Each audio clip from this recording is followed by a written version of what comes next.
तैयार हो जाइए बाजार के भरपूर एक्शन के लिए और आज कल की मजबूती को आगे बढ़ाते हुए बाजार आखिरी 1.5 घंटे में दिन की ऊंचाइयों पर कारोबार करते हुए, तो ये मजबूती क्या आज ही बाजार को 10,000 के पार ले जा पाएगी? ये है बड़ा सवाल, लेंगे जवाब फाइनल ट्रेड में। आप सबका स्वागत है। नमस्कार, मैं हूं अनिल सिंघवी और नमस्कार, मैं हूं दीपांशु भंडारी। बाजार अनिल जी का बर्थडे सेलिब्रेट कर रहे हैं, देखते हैं कि 10,000 का लेवल आता है कि नहीं। बाजार पर एक सवाल है अनिल जी, वो मैं पूछूं उससे पहले बता दीजिए कि इस समय बाजार की बड़ी बातें कौन सी हैं सर? बिल्कुल दीप, और ये अच्छी बात यह है कि आज देखिए कल अमेरिकी बाजार नीचे बंद हुए थे, डाउ फ्यूचर्स नीचे ट्रेड कर रहे थे, मूडीज की तरफ से डाउनग्रेड आया, उसके बावजूद आज के दिन बाजारों ने अच्छा कमाल दिखाया और हम यही बात कर रहे थे कि जहाँ खुलेंगे उसके विपरीत आपको चाल देखने को मिलेगी। तो शुरुआत थोड़ी सी मजबूत होने के बाद प्रॉफिट बुकिंग आई और उसके बाद से लगातार बाजार बढ़ते हुए दिख रहे हैं और आखिरी घंटे में और तेजी से 10,000 के बेहद साइकोलॉजिकल आंकड़े, जो मनोवैज्ञानिक स्तर है, बड़ा स्तर है, उसके करीब पहुंचने की कोशिश करते हुए दिख रहे हैं। आज का तीसरा टारगेट जो है 9,975 का, वो हासिल होता हुआ दिख रहा है। 1% 1.25% की मजबूती निफ्टी के ऊपर आप देख सकते हैं 9,975 के हाई।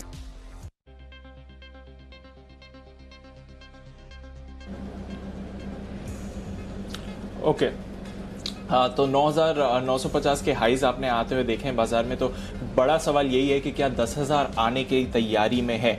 निफ्टी बैंक की बात करें तो वहां पर भी आपने जबरदस्त एक्शन देखा है, 500 अंक की तेजी। और अनिल जी सुबह बात भी कर रहे थे कि अगर 20,000 20,100 के ऊपर मार्केट होल्ड करता है तो 20,500 काफी तेजी से आ सकता है। और एग्जैक्टली वैसे ही आप इस समय होते हुए देख रहे हैं, 20,470 पर ट्रेड कर रहा है 500 अंक की तेजी के साथ बैंक निफ्टी। उसके अलावा देखें तो metal, FMCG, oil and gas shares में सुस्ती है थोड़ी सी। चुनिंदा हॉस्पिटैलिटी, पावर शेयर्स में आज अच्छी खरीदारी हो रही है। पावर एक एज अ सेक्टर अच्छा कर रहा है और लॉकडाउन खुलने से हम ट्रैवल टूरिज्म ग्लोबली भी हमने देखा, उन शेयर्स में खरीदारी हुई है और अब वहां पर आप देख रहे हैं भारतीय शेयर्स में भी एक्शन आ रहा है। और यूरोप के बाजारों की अच्छी शुरुआत है। कल एक दिन की छुट्टी के बाद जर्मनी के बाजार आज खुले हैं और वहां पर 3% की तेजी आप देख रहे हैं। रुपया भी 18 पैसे मजबूत होकर बंद हुआ है, तो वहां से भी अच्छे ही क्यूज आ रहे हैं। तो अनिल जी, 2 जून अच्छा दिन बनता जा रहा है बाजारों के लिए। और जैसे कि हमने आज सुबह भी बताया 20 साल का अगर आप नेट देखें तो पॉजिटिव ही रिटर्न है और आज वो फिगर भी बढ़ने वाला है। पर सर मेरा यही सवाल था, जो सुबह आपने रेंज दी थी कि 10,000 के आसपास आपको लगता है कि निफ्टी आ सकता है, 20,500 बैंक निफ्टी एकदम उन्हीं लेवल्स के आसपास आ गए हैं। अब आगे की चाल कैसी दिख रही है सर? और दूसरा एक सवाल यहां पर था कि 3 दिन से एफआईएस का एक्शन अच्छा है, आज 5वां दिन है जब बाजार में रैली आ रही है, तो अब जो एफआई इंटरेस्ट वापस आ रहा है, क्या अब ये बाजार की नेक्स्ट रैली ट्रिगर कर सकता है? 100%, इसमें कोई डाउट नहीं दीप के हमेशा ये होता है कि जब मंदी के बाजार होते हैं तो सपोर्ट आपको घरेलू फंड्स की तरफ से आता है और बाजार जब हाई बनाते हैं तो वो सपोर्ट आपको विदेशी निवेशकों की तरफ से आता हुआ दिखता है। इस बार भी कहानी अलग नहीं है। जहाँ तक और ऊपर जाने का सवाल है, जो अगर आप देखें निचले स्तरों से एक फाइनल टारगेट की तरफ बढ़े तो 10,000 10,200 की रेंज में वो टारगेट निकल कर आता है। 9,900 से 10,200, ये 10,150 10,200 मान सकते हैं। और मैं इस लेवल की बात इसलिए कर रहा हूँ दीप, मैं आपको थोड़ा सा पीछे ले जाना चाहता हूँ। मेरे ख्याल से ये 13 मार्च के आसपास का दिन होना चाहिए, जब बाजार में पहला नीचे का एक सर्किट लगा था और तब बाजार ने 10,159 का हाई बनाकर उस दिन नीचे में 8,555 तक के लोज बनाए थे। तो 8,555 से जो और 10,159, तो ये वो रेंज है जहां पर बाजार फिर से जाने की कोशिश कर सकता है। तो 10,000 10,200 50-100 पॉइंट अब आप इधर उधर होता हुआ देख सकते हैं, लेकिन 9,900 में इसलिए गिन रहा हूँ कि 7,610 का जो लोएस्ट क्लोज हमने 24 मार्च को देखा है, वहाँ से अगर आप 30% गिनते तो एग्जैक्टली 9,900 आता है आपका। तो 9,900 पर आप आ चुके हैं, तो निचले स्तरों से 30% की तेजी आप दिखा चुके हैं। 10,156 वो हाई था उस दिन का, जो आपको 13 मार्च के आसपास का हाई है।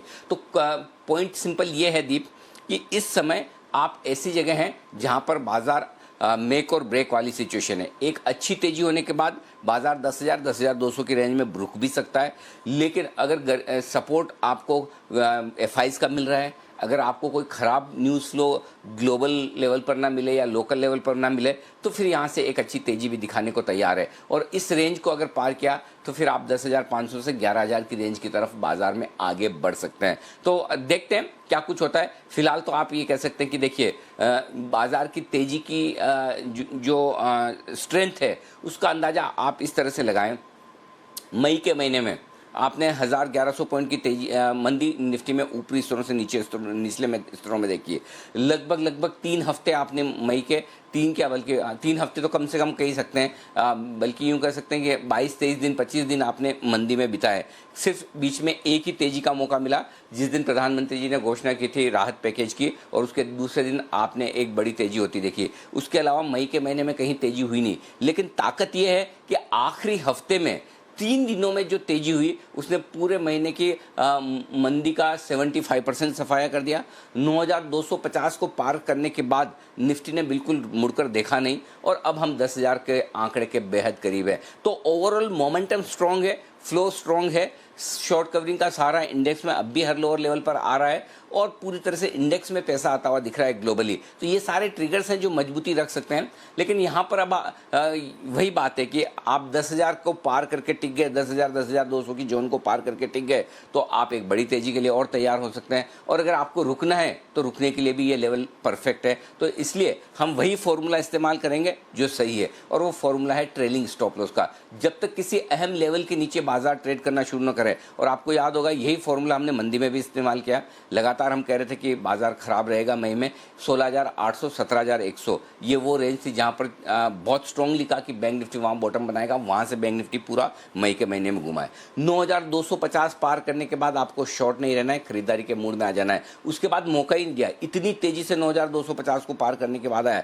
ठीक वही फॉर्मूला अभी लगाइए, और ये फॉर्मूला वो होगा कि आपको एक स्टॉप लॉस लेकर चलना है अपनी तेजी की पोजीशन पे, कि भाई अब इस लेवल के नीचे अगर बाजार जाएंगे तो मैं अपना तेजी की पोजीशन को कम करूंगा। तो मुझे लगता है वो लेवल है 9,575। अगर कल इस लेवल में कोई बदलाव होगा तो ठीक है, नहीं तो यहाँ से लगभग 400 पॉइंट नीचे का निफ्टी पर लेवल है 9,575 का, जिसके नीचे जाने पर बैंक निफ्टी पर वो 19,300 का लेवल आता है, जिसके नीचे जाने पर आपको ये सोचना है कि बाजार ने एक बार की टॉप बना दिया और वापस करेक्शन के लिए तैयार है। जब तक वो लेवल्स नहीं टूटते तब तक आप निसंकोच तेजी में रहिए, ये मेरी राय होगी। तो लेवल्स के हिसाब से ट्रेड करेंगे, और जिनको सेफ रहना है या जिनको कॉन्ट्रा कॉल लेने की आदत है वो 10,000 10,200 की रेंज में कहीं न कहीं ये सोच सकते हैं कि प्रॉफिट बुक किया जा सकता है। यहाँ पर तो आप थोड़ा हल्का होने की सोच सकते हैं, सिंपल। बिल्कुल, तो एक थोड़ा डीप लेवल है जहां पर नेक्स्ट सपोर्ट आता है। जब तक उसके ऊपर है तो बाजार तेजी में ही है, और क्यूज भी ज्यादातर अच्छी लग रहे हैं। डाउ फ्यूचर्स में काफी वॉलेटाइल ट्रेड हो रहा है, ये अब हम रोज डेली बेसिस पर देखते हैं। कल भी इतना ही वॉलेटाइल ट्रेड हो रहा था, अच्छी रिकवरी आई है इस समय। 100 अंक ऊपर डाउ फ्यूचर्स भी ट्रेड कर रहा है। यूरोप के बाजार भी पॉजिटिव है, और भारतीय बाजार लगातार 5वें दिन तेजी है। देखते हैं 10,000 का लेवल आता है कि नहीं आखिरी 1.5 घंटे में। हमारे गेस्ट हमारे साथ तैयार हैं, उससे पहले मानसी और देवांशी से बात कर लेते हैं। कौन से ऐसे अहम ट्रिगर्स हैं और कौन से स्टॉक्स हैं जो आज फोकस में है। मानसी, आप पहले बताइए कौन से ट्रिगर्स हैं आज, कल और परसों जिन पर बाजार की नजर है।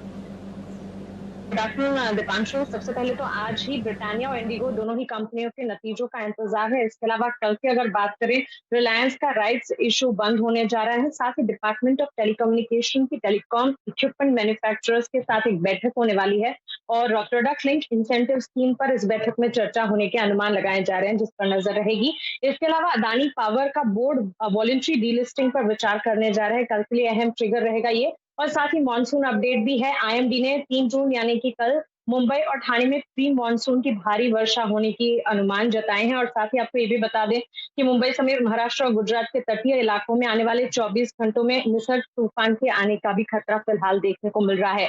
नतीजों के लिहाज से निफ्टी स्पेस में बीपीसीएल के नतीजे कल बाजार बंद होने के बाद आते हुए दिखेंगे। वायदा बाजार में चोला इन्वेस्ट और औरोबिंदु फार्मा के नतीजे रहेंगे, जो कि कल के लिए फोकस में रहेंगे।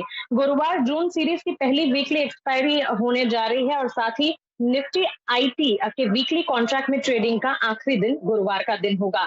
ईसीबी की एक बेहद जरूरी बैठक होगी, जिसमें ब्याज दरों पर फैसला लिया जा सकता है। और साथ ही नतीजों के लिहाज से एसआरएफ वायदा बाजार में बाजार बंद होने के बाद, और डीएलएफ अपने नतीजे पेश करते हुए दिखेंगे। ओके, तो ये है आपके लिए तमाम ट्रिगर्स जिन पर रखिए आप नज़र। आइए अब शुरुआत करते हैं क्लोजिंग वाले शो की बिगुल के साथ। पहला कॉल आज की बीटीएस डबल टी के तौर पर वागले साहब की तरफ से आती हुई दिख रही है। वागले साहब के लिए बिगुल।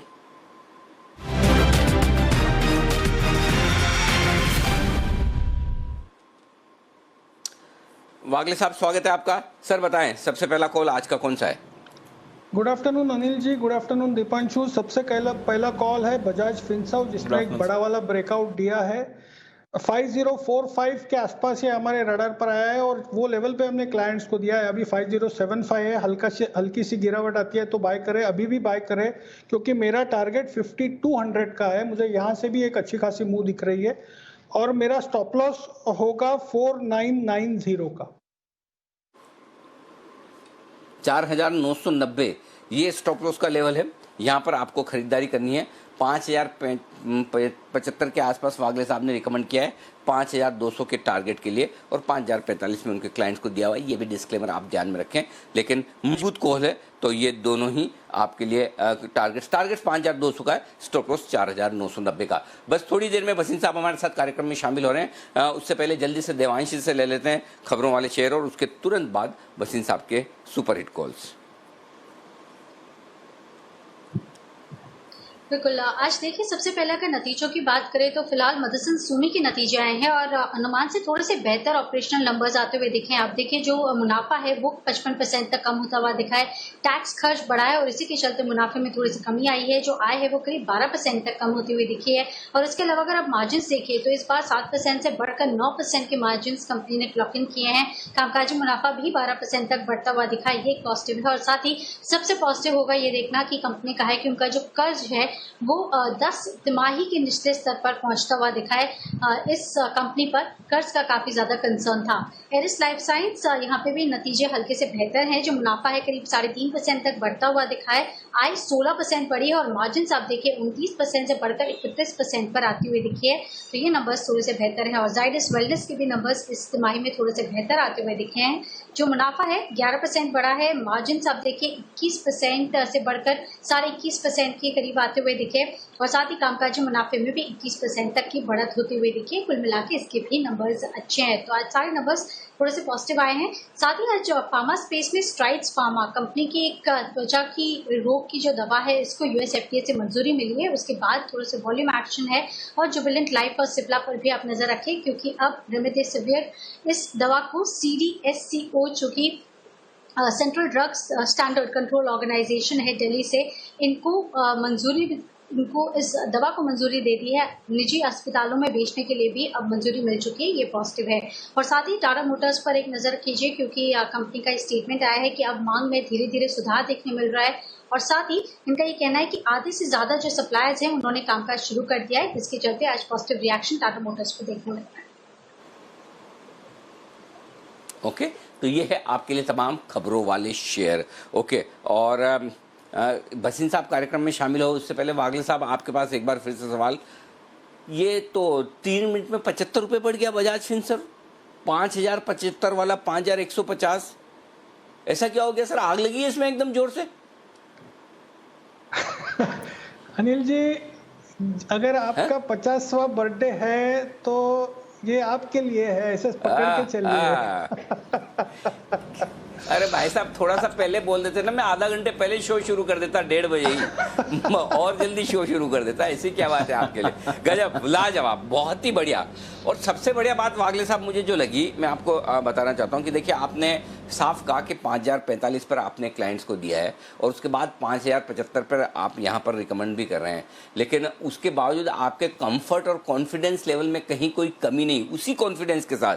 तो इसका मतलब ये नहीं कि मतलब अगर क्लाइंट को रिकमेंड किया और उसके बाद अगर वो नेशनल टीवी पर ये बोल के कर रहे हैं, इसका मतलब क्लियर कट है कि उनका कन्विक्शन लेवल कितना ज़्यादा है कि हाँ ठीक है। करने के बाद नेचुरली वो हर वक्त तो शो करते नहीं है, शो करने का वक्त अलग होता है, दिन भर में एडवाइजरी भी रहती। तो ये है कमाल, बढ़िया कन्विक्शन वाले स्टॉक का 75 रुपये का मूवमेंट सिर्फ 3 मिनट में, बहुत स्ट्रॉन्ग मूवमेंट बजाज फिनसर्व में। वाह, हाँ, ऐसे गिफ्ट मुझे चाहिए। और हमारे जितने पैनलिस्ट हैं उन सबसे रिक्वेस्ट है, वागले साहब से कृपया आप मोटिवेट होकर ऐसे इस शो में कम से कम सारे गेस्ट 2-2, ज़्यादा नहीं, 2-2 इस तरह के गिफ्ट ढूंढने की कोशिश ज़रूर करें।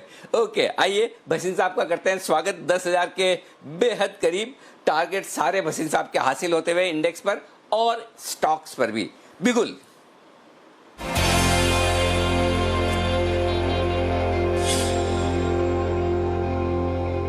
सर बहुत बहुत स्वागत है आपका, और आपने भी मुझे मेरे बर्थडे के गिफ्ट बिल्कुल बहुत अच्छी तरह से दे दिया।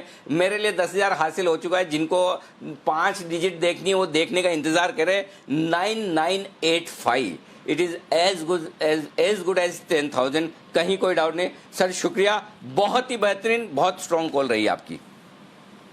थैंक यू अनिल जी। और तभी मैंने कहा आपका दिन है तो आज 10,000 तो हमारे लिए 12,000 जैसे है, और भगवान करे ऐसे ही बने रहे, और आपको जल्दी ही जो बाकी का आपके गोल्स लाइफ में है, और आपकी फैमिली और सबको बहुत बहुत बधाई फिर से। अब आप कहे तो मैं कॉल दूं तो मार्केट में आपके साथ ही है। एक हफ्ते में आपको याद है 17,200 पे सब बैंक निफ्टी पे बहुत मंदे में थे, और मैंने उस दिन बहुत सारी बैंक की कॉल दी थी, और आप कह रहे थे वसीम साहब आप ही हैं, और देखिए 824 वाला HDFC 1000 है, और 290 वाला ICICI 365। So I was correct on the bank Nifty also, और आई होप लोगों ने फायदा उठाया। अब आप कहें तो मैं अपडेट दे दूं सर फिर कॉल। बिल्कुल सर, पहले अपडेट दे दें सर, उसके बाद मैं आपसे कॉल्स लेता हूँ। सर कल मैंने आपको BTST दिया था 557 558 पे भारती, वो हमने 573 575 पे बुक करा दिया है। आपने मना किया था, लेकिन हमने 180 पे जी कहा था, वो 199 हो गया। गोदरेज प्रॉपर्टी हैज हिट 765, जो आपको 623 रुपए में हमने बहुत कन्विक्शन से कहा था। और टाटा मोटर आपने मुझे आज सुबह भी पूछा था वसीम साहब 97 98 जाएगा, वो देखिए 97.5 हो गया है, जो 82-83 था। तो बहुत बढ़िया रिटर्न रहा है अच्छे अच्छे शेयरों में, और अगर आप बने रहेंगे तभी आप पैसा इसमें कमाएंगे अनिल जी। ठीक बात है। तो चलिए ये सारे अपडेट्स हैं आपके लिए, और अब वक्त है कुछ नए कॉल्स का। तो वसीम साहब अब क्या इस माहौल में तो कहाँ सेल कॉल्स होंगे, सब बाय कॉल्स ही है ना सर? हाँ बिल्कुल सर, दोनों बाय कॉल है। आप कहे तो मैं शुरू करूँ सर? बताएं जी सर। तो पहला कॉल बताएं। अगेन एक PSU है जहाँ 8% डिविडेंड यील्ड है। गेल ने कुछ नहीं किया। GAIL is the largest player in the gas distribution space, और जो आपके इसके वॉल्यूम और मार्जिन है that will see a strong appreciation. 8% dividend yield है, 94-94.50 है, इसमें 89 का स्टॉप लॉस रखिए, इसमें 105 का टारगेट मुझे दिख रहा है। So GAIL is my first pick over there. 89 का stop loss, 105 target, right sir? Yes Anil ji. Okay, GAIL gas authority of India 8% का डिविडेंड यील्ड, वो भी निफ्टी का स्टॉक, और निफ्टी के स्टॉक में इतनी भारी भरकम डिविडेंड यील्ड बहुत ही बेहतरीन कही जाएगी। 94.50 95.50 ये जो रेंज है, इस रेंज में आप खरीदारी कर सकते हैं। 89 रुपए का स्टॉप लॉस लगाएं। 105 ये है आपके लिए टारगेट पोजिशनल। बताएं सर दूसरा स्टॉक। दूसरा एक फार्मा का शेयर है लुपिन, जिसके रिजल्ट्स बहुत अच्छे थे, लेकिन उसमें काफी कंसोलिडेशन आई है।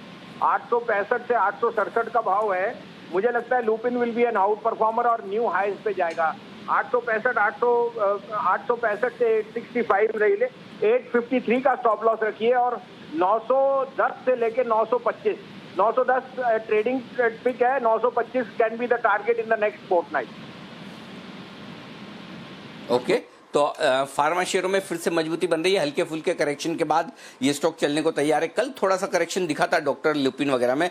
865 868 अच्छा लेवल है जहां एंट्री कर सकते हैं आप। 853 853 का स्टॉप लॉस लगाइए। ऊपर 910 और 925 के टारगेट के लिए यहाँ पर खरीदारी करने की राय है आपके लिए।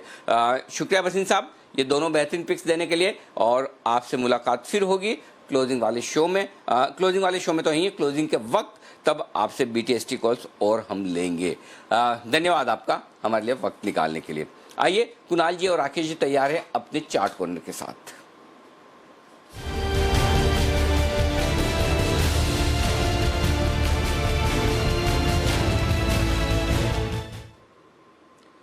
बताएं सर। देखिए अनिल जी, अगर आज लॉकडाउन नहीं होता और सब लोग स्टूडियो में बैठे होते तो डेफिनेटली आपने आज सारे टीम के लिए डोमिनोज का पिज़्ज़ा मंगवाया होता। तो हमारी जो खरीदारी की राय है वो जुबिलिएंट फूड पर है। इसके अंदर एक ब्रेकआउट देखने को मिल रहा है, अप ट्रेंड को रिज्यूम कर रहा है, डबल क्रॉसओवर देखने को मिला है मोमेंटम इंडिकेटर्स पर। ओवर टू कुणाल जी। देखिए क्लियर मोमेंटम, क्लियर ब्रेकआउट बनते हुए नजर आ रहा है, हायर बॉटम की सीक्वेंस है और जिस तरह का ब्रेकआउट आ रहा है जुबिलेंट फूडवर्क्स जो है वापस से 1800 के लेवल्स दिखाएगा ऐसा चार्ट पर लगता है। तो मौजूदा स्तरों पर बाय करके चलें, 1675 रुपए पर 1675 पर स्टॉप लॉस रख लें। पहला टारगेट 1735 रुपए का 1735 का और दूसरा टारगेट 1755 का होगा। तो 1755 रुपए के इवेंचुअल टारगेट के लिए जुबिलेंट फूडवर्क्स में खरीदारी की राय है। ओके 1755 रुपए का टारगेट रखें, जुबिलेंट फूड में करें खरीदारी। ये है राय कुणाल जी और राकेश जी के। कुणाल जी, राकेश जी ने सही सोचा कि अगर मैं बर्थडे ऑफिस में मना रहा था तो पिज्ज़ा खिलवाता है सर? अनिल जी देखिए, मुझे उम्मीद है कि आपको पिज्जा लोग खिलाते हैं, आप नहीं खिलाते अनिल जी। ऐसा चलिए बढ़िया है, जुबिलेंट फूड को खरीदारी कीजिए 1675 के स्टॉप लॉस के साथ। और यहाँ पर टारगेट रखिए आप 1700। जी जी जी बताएं जी। अनिल जी देखिए, एक सवाल आपसे करना था। आज सवेरे से मैं सुन रहा हूँ सब लोग आपको 50वीं जन्म दिवस की बधाइयाँ दे रहे हैं।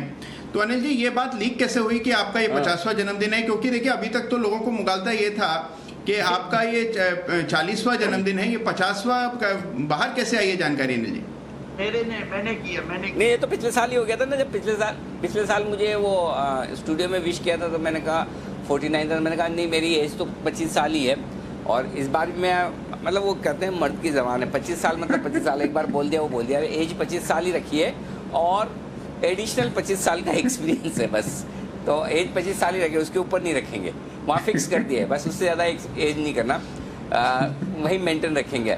मेरा कंपटीशन आप सब लोगों में से सिर्फ और सिर्फ विश्वेश जी से है। विश्वेश जी तैयार हैं आप मेरे साथ कॉम्पीट करने के लिए?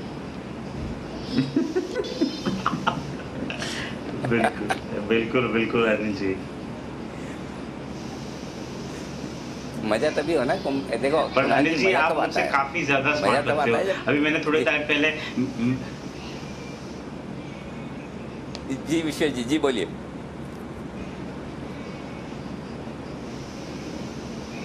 अनिल जी थोड़े टाइम पहले ही मैंने ट्विटर और फेसबुक पे एक फोटो शेयर की है हमारी, लास्ट वैलेंटाइन डे की है। और वो वैलेंटाइन डे का अगर आप फोटो देखोगे तो आप मुझसे ज़्यादा फिट लग रहे हो, ज़्यादा यंग लग रहे हो। इनफैक्ट जिस हिसाब से आप चेहरे पे स्माइल कैरी कर रहे हो, मुझे लग रहा है कि आप 30 के ऊपर नहीं लग रहे हो फॉर एनी रीज़न।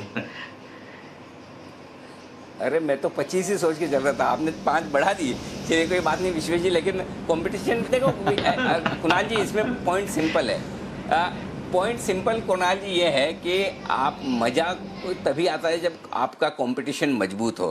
कंपटीशन अगर आपका ढीला होता है ना तो कभी मज़ा नहीं आता। सबसे ज़्यादा जो ये जैन साहब आपको बता सकते हैं कि सबसे ज़्यादा रिकॉर्ड सरगई बुबका ने वो कितने 32-33 बनाए थे पोल वोल्ट में कूद कर। तो अगर आपका कंपटीशन तगड़ा है तो आपको बड़ा जोश, एनर्जी, मोटिवेशन मिलता है कि और ज़्यादा अच्छा करें। और मुझे तो बड़ा चैलेंज मिलता है। तो इसलिए मैंने सबसे मुश्किल वाला कंपटीशन चुना है विश्वेश जी का। समझ तो गए होंगे आप, क्यों जैन साहब? बिल्कुल Anil ji, first of all देखिए आपको लकी है। मैंने तो अभी ट्वीट किया है 2:08 पे कि I am so lucky to be there on this day. मेरे लिए तो जैसे पहले दिन जितना एक्साइटमेंट था ना, और ये मैं पिंक शर्ट ही पहना था। आज देखिए सुबह जब आप राकेश जी, कुणाल जी की बात कर रहे थे तो मैं उसके बाद शर्ट को, इनफैक्ट मैं आज लेट था थोड़ा ऑफिस आने में, तो मैं बोलते कि मैं आज पिंक शर्ट पहनूंगा, अनिल जी को पिंक ऑफ हेल्थ का विश करूंगा। और अनिल जी अगर आपकी इजाजत हो, और इनफैक्ट ये जो 50 साल वाली कुणाल जी, ये लीक मैंने ही किया है अनिल जी की ये बात, और कल रात को मैंने सब विश किया था और फिर अपना जो ग्रुप उसमें भी डाला था। और मैंने देखिए स्पेशल टाई पहनी है, ये वही टाई है वैलेंटाइंस डे वाली, अगेन नीचे से कटी हुई। कुणाल जी इसको जरूर से देखेंगे। और अनिल जी एक और थोड़ा सा मैं लिबर्टी ले रहा हूँ आज, क्योंकि मैं बहुत एक्साइटेड हूँ एक्चुअली। पहले दिन को जैसे शो में एक्साइटमेंट था, वैसा ही आज मैं एक छोटा सा एक लाइन गाना गाना चाहता हूँ आपके लिए, क्योंकि मेरे को गाने का एक मौका चाहिए। बार बार दिन ये आए, बार बार दिल ये गाए, तुम जियो हजारों साल, ये मेरी है आरज़ू। Happy birthday to you, happy birthday to you, happy birthday to Anil ji, happy birthday to you. Thank you. क्या बात है जैन साहब, एक्चुअली सो टची। और आप बिल्कुल आप अब मुझे पता चला कि अच्छे इंसानों को बहुत अच्छी आवाज़ भी मिलती है गाने के लिए। और तो आपका जितना दिल खूबसूरत है, गला उतना ही बेहतरीन, उतना ही खूबसूरत है। बहुत बहुत शुक्रिया जैन साहब ये बेहतरीन विशेष के लिए। जी जी, मैंने ये अभी रियलाइज किया कि आपका गला बहुत अच्छा होने की जरूरत नहीं है। अगर आप दिल से कोई भी चीज करते हो या गाते हो तो अच्छा ही होता है। और आप ठीक, बिल्कुल बिल्कुल। और बाजार भी दिल से तेजी के मूड में है। 140 अंक ऊपर अब निफ्टी और 450 अंक ऊपर बैंक निफ्टी, 20,400 20,500। विश्वेश जी, आपके लिए सवाल ये कि क्या ये रुकावट के लेवल हैं या एक आध दिन के इंतजार के बाद इनको पार करने की तैयारी है? और वो लेवल 10,000 निफ्टी, 20,500 बैंक निफ्टी, बताएं।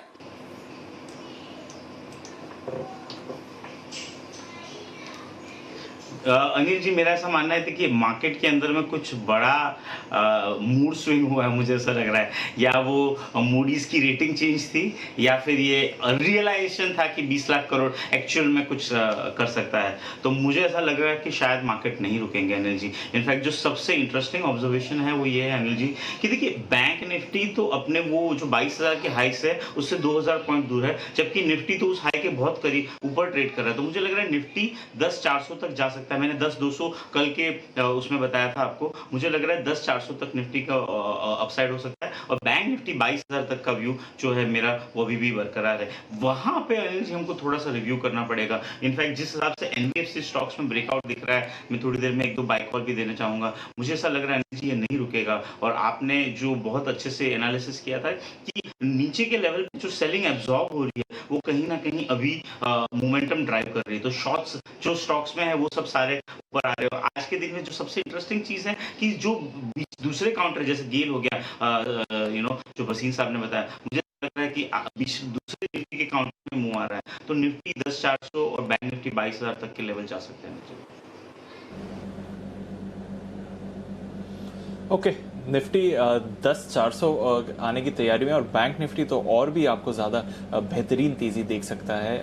नज़र रखेंगे थोड़ी देर में अनिल जी अपनी निफ्टी और बैंक निफ्टी स्ट्रैटेजी देंगे। देखते हैं कि क्या एक्शन दिख रहा है आखिरी 1 घंटे में। विश्वेश जी भी कुछ एनबीएफसी कॉल्स देंगे और उनकी प्रीवियस एनबीएफसी कॉल्स एकदम सुपर हिट रही है। तो देखते हैं कि विश्वेश जी भी क्या रिकमेंड कर रहे हैं। चलिए देख लेते हैं कि तब तक और कौन से स्टॉक्स में आपको आज बेहतरीन एक्शन देखने को मिल रहा है।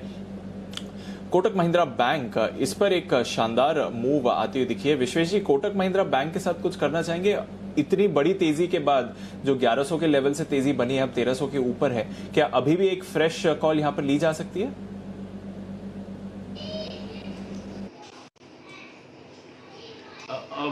मेरा ऐसा मानना है, देखिए दीप की अपसाइड जो है वो कैप हो गई है कोटक पर्सपेक्टिव। इसका जो अपसाइड का टारगेट, आपका स्टॉप लॉस है वो एक्चुअली 1280 के पास होना चाहिए। तो 40 रुपीज का स्टॉप लॉस, 60 रुपीज का टारगेट, 1:1.5 का रिस्क रिवॉर्ड बैठता है। लेकिन 1380 1400 की जो बैंड है, अगर वो निकल जाती है उस केस में फिर मुझे लगता है कि कोटक बैंक में मेजर ब्रेकआउट होगा। लेकिन अगर मुझे लगता है कोटक बैंक 1380 जाएगा तो बैंक निफ्टी यहाँ पे 22,000 के आसपास आ जाएगा। तो करीबन वो लेवल प्रॉफिट बुकिंग के लेवल होंगे। तो फ्रॉम दैट पर्सपेक्टिव अगर आप शॉर्टर टर्म ट्रेडर हो 1-2 डेज के लिहाज से, तो मुझे लगता है यहाँ से 60 रुपीज की और अपसाइड आप एक्सपेक्ट कर सकते हो। 1280 का आपका स्टॉप लॉस होना चाहिए। लेकिन मुझे लगता है कि फिलहाल के लिए रिस्क रिवॉर्ड दूसरे बैंकिंग स्टॉक्स में ज्यादा बेटर है compare to Kotak bank. Okay, तो उतना फेवरेबल रिस्क रिवॉर्ड नहीं है, हालांकि मोमेंटम अभी भी है कोटक बैंक में। बंसल जी, कुछ दिनों के बल्कि 2-3 हफ्तों के कंसोलिडेशन के बाद माइंट्री में अच्छा मूव वापस आते हुए दिख रहा है। 900 के लेवल्स के ऊपर गया है, 924 गया है, 1 मंथ के हाई पर बैठा हुआ है स्टॉक इस समय।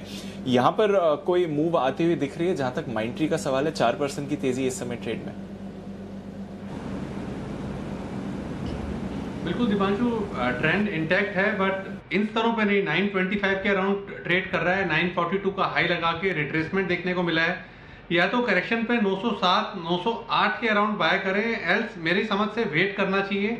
930 के ऊपर की डिसाइसिव क्लोजिंग आया तब मोमेंटम देखने को मिलेगा। स्टॉक बाय मोड पर है। 930 के ऊपर की क्लोजिंग पे खरीदना चाहिए या गिरावट पे 907 के अराउंड खरीदे। ओके, थोड़ी गिरावट पर अगर आप चाहें तो खरीद सकते हैं। इन लेवल्स पर शायद अब खरीदारी नहीं करनी चाहिए। कुणाल जी, जिस तरह से पावर स्टॉक्स की बात कर रहे हैं, एक और पावर स्टॉक है जो इतना बड़ा मूव नहीं देता है पर आज अच्छी तेजी आ रही है, पावर ग्रिड। 4% ऊपर है पावर ग्रिड इस समय ट्रेड में। एक अच्छा ब्रेकआउट आया है, क्या ये थोड़ा सस्टेनेबल लग रहा है? कोई कॉल लिया जा सकता है यहाँ पर? देखिए, स्लो मूविंग काउंटर है दीपांशु। आमतौर पर इसका परफॉर्मेंस बाकी सभी पावर काउंटर्स के मुकाबले होता है। यहाँ पर एक रेजिस्टेंस 170 के आसपास है और बिल्कुल उन्हीं स्तरों के करीब अब ये ट्रेड करने लगा। 166 रुपए का भाव है, तो मुझे लगता है कि एक बार 170 पार हो जाए तब इसको खरीदना चाहिए। 170 पार होगा तो फिर इसमें 185 तक का मूव बन सकता है। धीमी गति से चलने वाला शेयर है। 170 के ऊपर मेरी राय में खरीदना चाहिए। ओके, 170 के ऊपर, जैसे कि कुणाल जी ने कहा, धीमी गति से चलता है, तो 170 आने थे, फिर देखते हैं यहाँ पर कॉल लेना चाहिए कि नहीं। पर एक कॉल तैयार है सुमित जी की तरफ से। बिगुल बजाते हैं BTSTT का।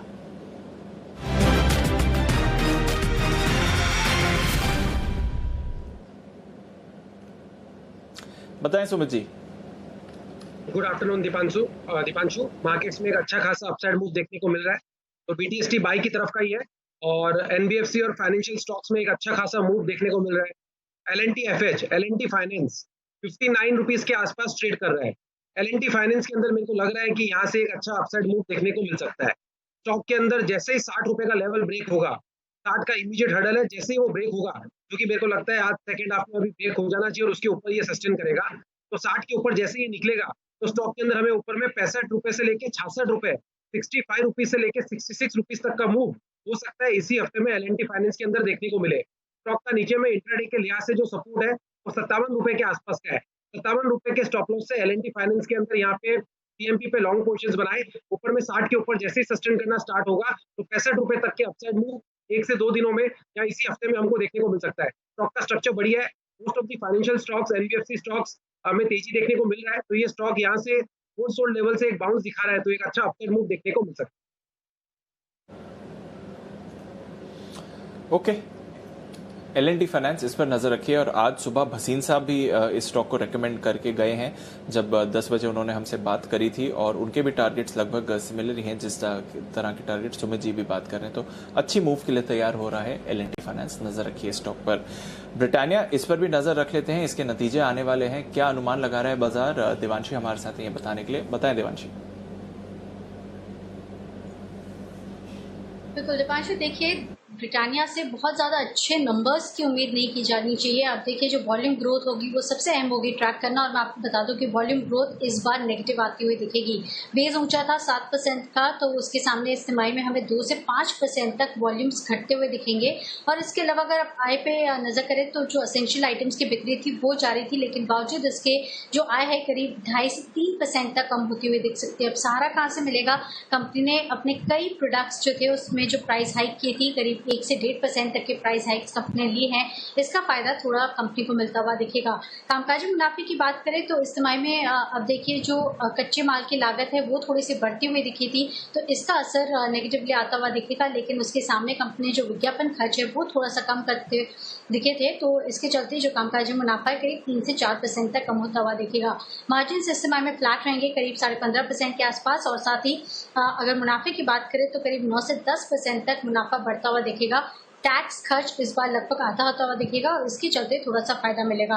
लेकिन अब ये देखना होगा मैनेजमेंट की कमेंट्री में कि क्या कोई नए प्रोडक्ट्स लाइंड अप है, और साथ ही जो कोविड-19 के बाद अब जो लॉकडाउन खत्म होता हुआ दिखेगा, उसके बाद किस तरह से मांग में बढ़त का अनुमान लगाया जा रहा है, और साथ ही अगर रूरल और अर्बन की बात करें तो किस तरह से वॉल्यूम ग्रोथ देखने मिला है। लेकिन कुल मिला के इस बार वॉल्यूम ग्रोथ देखना सबसे अहम होगा। बिल्कुल, वॉल्यूम ग्रोथ सबसे अहम होगा। चलिए जैन साहब से इसके बारे में बात करेंगे, पर अनिल जी की स्ट्रैटेजी तैयार है, बिगुल बजा के जान लेते हैं आखिरी 1 घंटे में क्या व्यू बन रहा है बाजार पर।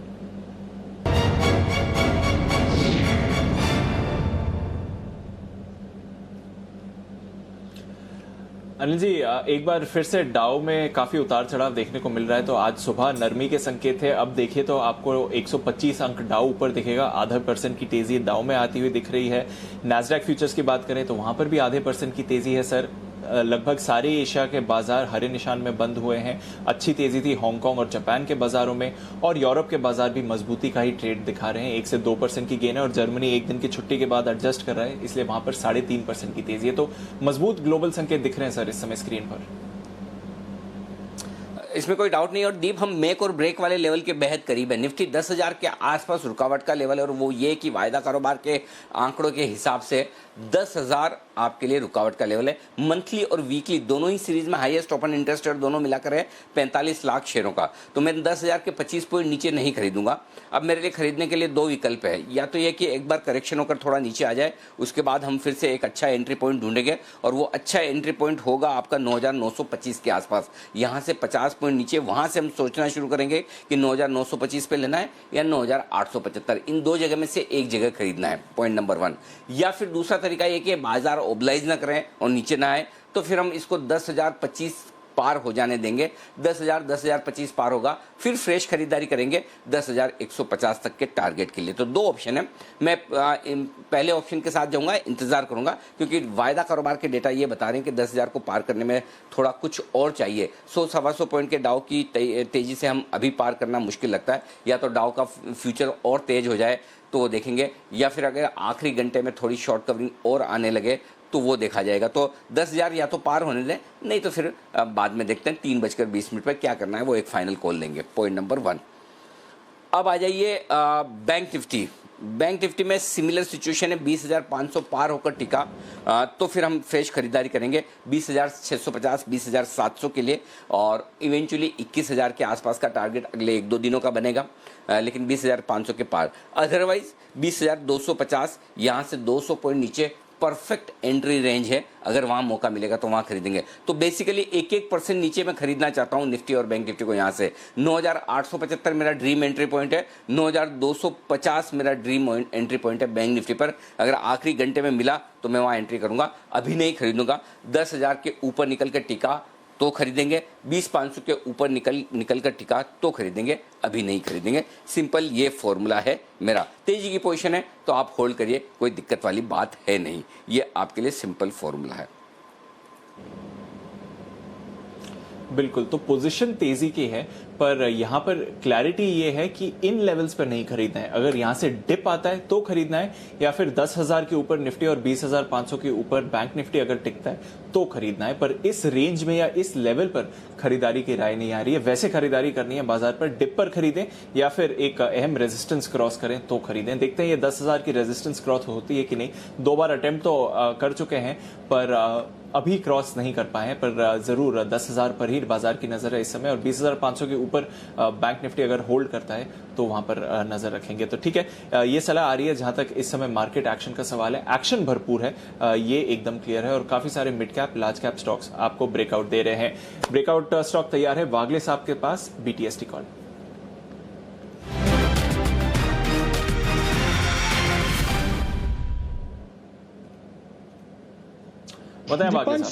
दीपांशु, ये स्टॉक ऑलरेडी कवर हो चुका है, लेकिन मेरे को इसमें भी ज्यादा कन्विक्शन है। स्टॉक है सन टीवी, और ये भसीन साहब काफी टाइम बात कर रहे हैं। आज एक फ्रेश ब्रेकआउट सन टीवी ने मेरे लिए दिया है 417 418 में, और इमीडिएटली इसमें 6 रुपए की मूव ऑलरेडी आ गई है। अभी 424 का भाव है, यहाँ से लेकर 422 तक बाय करें। मुझे उससे करेक्शन ज्यादा लगता नहीं है। कम से कम एक 12 रुपए की मुझे ऊपर में लगती है। मेरा 436 का टारगेट होगा। मैं सरप्राइज नहीं होऊंगा कि ये टारगेट आज ही आ जाए। आपका स्टॉप लॉस 417 का होना चाहिए। 17 का सर एक बार टारगेट फिर से बता देंगे? मैं सुन नहीं पाया। 417 का स्टॉप लॉस, 436 का टारगेट आज और कल का शायद आ जाएगा।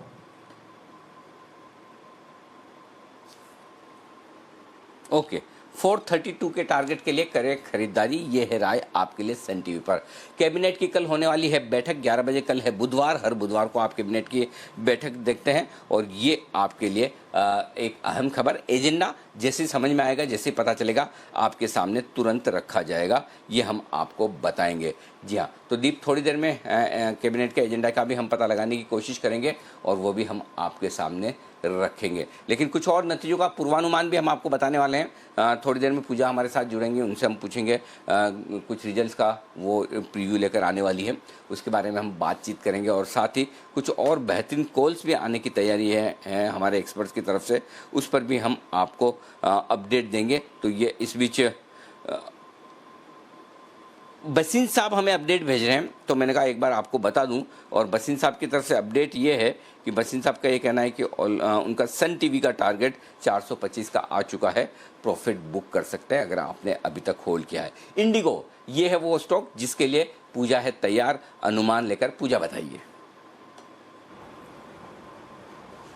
जी, इंडिगो से खराब नंबर्स की ही उम्मीद है और जैसा कि हम जानते हैं कि एविएशन कंपनियों पर जो लॉकडाउन का इम्पैक्ट है वो काफ़ी ज़्यादा पड़ा है और इंडिगो के केस में माना जा रहा है कि इस बार जो ये साल होगा वो सबसे खराब होगा और बड़ा घाटा कंपनी दर्ज कर सकती है। इंडिगो के केस में हमने देखा कि लगातार कंपनी प्रॉफिटेबल ही रही है। जो काफ़ी जो दिक्कत वाली सिचुएशन थी उस साल भी हमने देखा कि इंडिगो ने मुनाफा ही घोषित किया है, लेकिन इस बार जो इम्पैक्ट आया है कंपनी इस बार का सबसे बड़ा घाटा दर्ज कर सकती है। हालांकि ब्रोकरेज हाउस यहाँ पर बैठी हुई हैं, कुछ का ये भी मानना है कि घाटा इस बार 1000 करोड़ से ऊपर का भी आ सकता है, लेकिन हमारे पोल के मुताबिक 925 करोड़ का घाटा इस बार देखने को मिलेगा। आय में 8% की गिरावट रहेगी। वजह यह भी है कि लॉकडाउन के होने के बावजूद कंपनी के कुछ फिक्स्ड कॉस्ट थे वो जारी थे, तो उसका असर इस बार काफी देखने को मिल सकता है। तो नतीजे तो खराब ही रहेंगे, लेकिन अब आने वाले समय के लिए जिस तरह से धीरे धीरे इकोनॉमी खुल रही है, तो आने वाले समय के लिए क्या कमेंट्री आती है मैनेजमेंट की तरफ से और फेस वाइज के साथ वो अपने ऑपरेशंस को आगे स्ट्रेटेजाइज करेंगे, इन तमाम मुद्दों पर हमारी नजर रहेगी इंडिगो के केस में।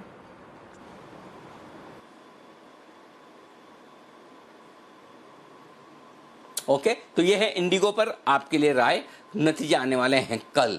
कल के नतीजों के पहले विश्वेश जी, इंडिगो आपका फेवरेट काउंटर है, आपको बीटीएसटी कॉल भी देना है, लेकिन पहले जल्दी से इंडिगो पर राय दे दें, फिर मैं आपके लिए बीटीएसटी कॉल के लिए आता हूं।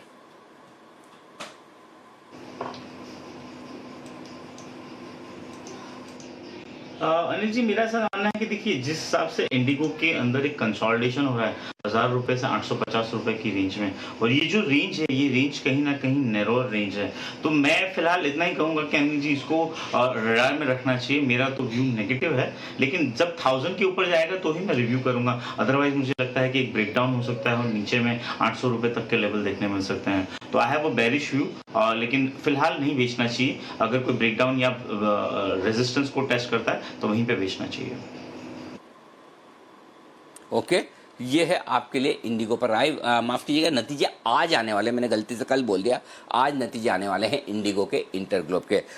तैयार है बिगुल के साथ विश्वेश जी, आपके लिए बिगुल BTS डबल टी वाला।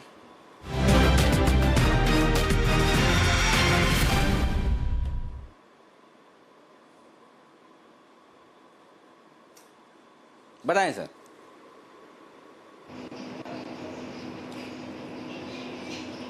देखिए, एक स्टॉक की चर्चा हमने कल भी की थी और कल आपने मुझे सोते हुए पकड़ लिया था और आपने कहा था कि अभी भी नींद में है, बट एक्चुअली मैं काफी ज्यादा जगा हुआ था और मैंने जो स्टॉक पकड़ा था वो वहां से ऑलमोस्ट 15 से 20% ऊपर है। मुझे लग रहा है स्टॉक अभी भी रैली करेगा। मैं बस उठा ही था वो फोनर के लिए सर।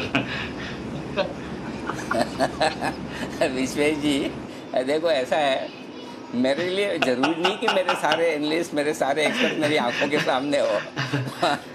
मेरा ऑब्जर्वेशन पावर बहुत स्ट्रॉन्ग है, मुझे है ना, मैं आंखें बंद करके सोचूं कि आप क्या करें तो मुझे पता चल जाता है, ये ध्यान में रखिएगा। ये बस खाली मैंने अभी तक ये फॉर्मूला है ना, ये खाली फॉर्मूला मैंने अभी तक इसमें नहीं लगाया कि आप कौन सा स्टॉक रिकमेंड करने वाले हो। अगर वो भी ध्यान लगा के सोचना शुरू कर दो शायद वो भी पता चल जाए। तो ये मेडिटेशन का कमाल है। जी बताएं सर, आपका स्टॉक कौन सा रिकमेंड कर रहे हैं? बिल्कुल, तो जो कल में भी मैंने रिकमेंड किया था और कल मैंने ऑप्शन के जरिए किया था, आज फ्यूचर में रिकमेंड करूंगा। स्टॉक का नाम है बजाज फाइनेंस। स्टॉक में जिस हिसाब से अनिल जी कंसोलिडेशन ओवर होके रैली आ रही है, मुझे ऐसा लग रहा है कि ये स्टॉक में मेजर मीडियम टर्म बॉटम हो गया है। और जब मैं मेजर बोल रहा हूँ तो यहाँ से भी मुझे लग रहा है 15 से 20% की रैली आ सकती है। स्टॉक अभी 2315 के आसपास चल रहा है। मुझे लग रहा है 2240 या 2240, हाँ 2240 का स्टॉप लॉस रखना चाहिए। और मुझे लगता है कि जो पहला टारगेट होगा वो होगा 2400 और दूसरा टारगेट होगा 2530। तो यहाँ से एटलीस्ट 200 रुपए की मुझे तेजी लग रही है बजाज फाइनेंस में। और जिस हिसाब से बजाज फाइनेंस में ओवरऑल कंसोलिडेशन होकर ब्रेकआउट हो रहा है, उसको एंडिंग नायंगल बोलते हैं। कहीं मुझे ऐसा लग रहा है कि शायद लॉन्ग टर्म बॉटम भी ना बन गया हो बजाज फाइनेंस का। और ये जो रैली आई है 1800 रुपए से 2300 रुपए की, ये बहुत ही स्ट्रॉन्ग वॉल्यूम्स आई है। और मुझे लग रहा है on the back of a very heavy short covering आई है। तो अगर इसमें बाइंग हुई तो मुझे लग रहा है 2500 तो कहीं नहीं गया अनिल जी। तो यहाँ पे 2240 के stop loss Bajaj finance buy करना चाहिए, होल्ड करना चाहिए। देखिए कल भी मैंने ऑप्शन के लिए रिकमेंड किया था, टारगेट आ गया था हमारा। आज भी मुझे लगता है कि इसको बाय करिए और आप कल तक होल्ड कीजिए। डेफिनेटली यहाँ से 100 रुपए तक का मूव तो मिनिमम देखने मिलेगा। ओके, तो ये है बजाज फाइनेंस जहां पर खरीदारी करने की राय है। कल ऑप्शन खरीदने की राय दी थी विश्वेश जी ने और आज वो खरीदने की राय दे रहे हैं सीधे तौर पर फ्यूचर्स। ये है आपके लिए बजाज फाइनेंस में खरीदारी करने की राय। स्टॉप लॉस रखे 2240 के आसपास और टारगेट 2400 और 2530 का। ये है आपके लिए। आइए सुमित जी तैयार है अपने BTST कॉल के साथ।